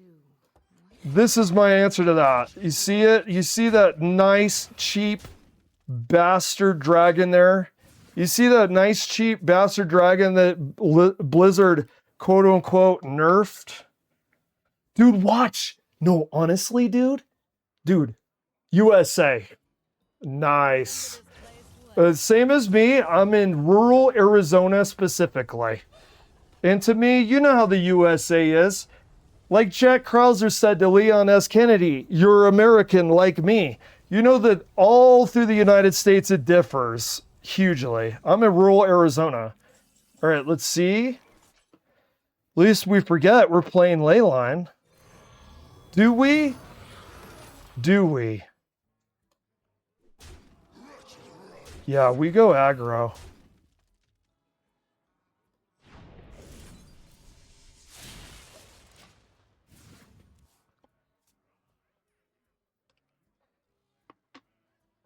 Dude, it's so tough playing somebody where you're communicating to them from the stream because I keep wanting to like denote what I have. I swear to God, I gotta show you the scene. So when this is done, I'm gonna show you a movie scene, right? Exactly how I feel from Bill and Ted. Not the Keanu Reeves character. That's Ted. It's Bill. He tells everybody in the Wild West what hand he has when he's back at the saloon with Billy the Kid. Okay, here we go. We do. Yeah. So what's going on here? What's going on here is I tried to make the build last long enough that I could use ley lines. So you're probably not even going to see the ley lines. I should probably contrive a situation where I use the ley lines so you could see them. But my ley line mage is trying to depend on things so I can even play the ley lines. And what you're seeing right there is a deck that is desperately trying to buy time so you could take the slow taxing process of making something out of your ley lines. Like, you know how Egg Warlock takes time? You know how Control Priest takes time to get like Medivh? You know, the Fabled card? It takes a maybe long. Ooh, dude. Oh my God. Oh my God. I think he caught me in my hubris, man. He's starting to scare me, dude. What is this? What is this? What have you done? Who is this 1428 son of a bitch? With lifesteal? You gotta be fucking kidding me, man. No. No. No. No. No, no, no, no, no. No, no, no. What the fuck? What the fuck is that, man? Oh my God. What am I looking at, man? Where did it come from? Okay. Increase your effects. Oh, I'm not supposed to say that out loud. Wait. Okay. Okay. No. No. No. No. No. No. Don't you dare have a taunt. Don't you dare have it. No. Oh! Oh! Ah! Ah! What the fuck is that big purple-head son of a bitch? What are you? Who are you? It's like the guy from Tim Burton's Batman. Who are you? I'm Ultra Gigasaur. Fuck! God! I had it! I had the victory! My victory was complete! My victory was total! No! No! Fuck, man! Wait. It's not over. It's not over. It's not over. It's fucking over. No! Denial! You could do this! You wait. Wait. Wait, okay. You could do this! I believe in you. I believe in you! Oh, he's frozen! No! No! No! No! No! No! Oh, congratulations, dude. Look at that big old son of a bitch. Look at that big old purple-headed son of a bitch, man. Oh, dude, it was too close. I freaking hate that with the ley lines, man. I freaking hate that with the ley lines, man. Dude, when I lose with the ley lines, dude, it's so close. When I saw that Ultra Gigasaur, okay? When I saw that Ultra Gigasaur, it was like, have you seen Weapons? Have you seen the horror movie Weapons? Because if you have, I don't have to describe it to nauseam. Okay, I can describe it just enough. Remember when, I think it was Josh Brolin is going down in the basement and he's trying to find his son. And you remember that weird ass voodoo witch. Remember that weird ass voodoo witch was like hanging out down there. And then when he goes down there, she's like, "Ah!" Dude, that was one of the biggest jump scares that I've seen in a horror movie in quite some time. I was Josh Brolin going down in the basement, minding my own business with the ley lines. And then boom, Ultra Gigasaur comes turning around with this big ass purple neck and it's 14 pieces of lifesteal, man. Yeah, exactly, dude. Boo, dinosaur. Nice win, dude.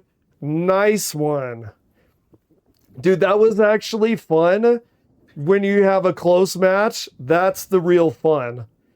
And oh my God. Did you see me at the end scraping to try to do the damage? Did you see that ley line, the far too little too late? Actually, you said that you weren't keeping up with the new class sets. You've had a hands-on experience about the ley lines. Because that right there, that is ley lines in a nutshell. It's too little too late. That is what people's articulation of it has been. Hey, go ahead and give me a follow. I stream again tomorrow. If you want a rematch, I would love to have a rematch. I'll probably percolate about decks on my time off before next stream and probably try to perfect it. I don't know if it's with dragons. Yeah. It was awesome. I'm on again tomorrow. That was a lot of fun. You know, Hearthstone for me has been a treat, and it makes it even funner to have interactions with the community while streaming it. So I really appreciate that. That was a privilege. Thank you. And I'm going to go get my lunch. I gotta go get some chicken in me, as the guy from Unbreakable said to Samuel L. Jackson. Yeah. Why don't you do oh, dude, I got it. I got what we do. You show me your shaman, and I will do my Murloc Quest Pally Dude fusion. My Silver Hand Recruit Murloc Quest fusion versus your Imbue Shaman. Dude, that sounds fun. All right, man. Take care.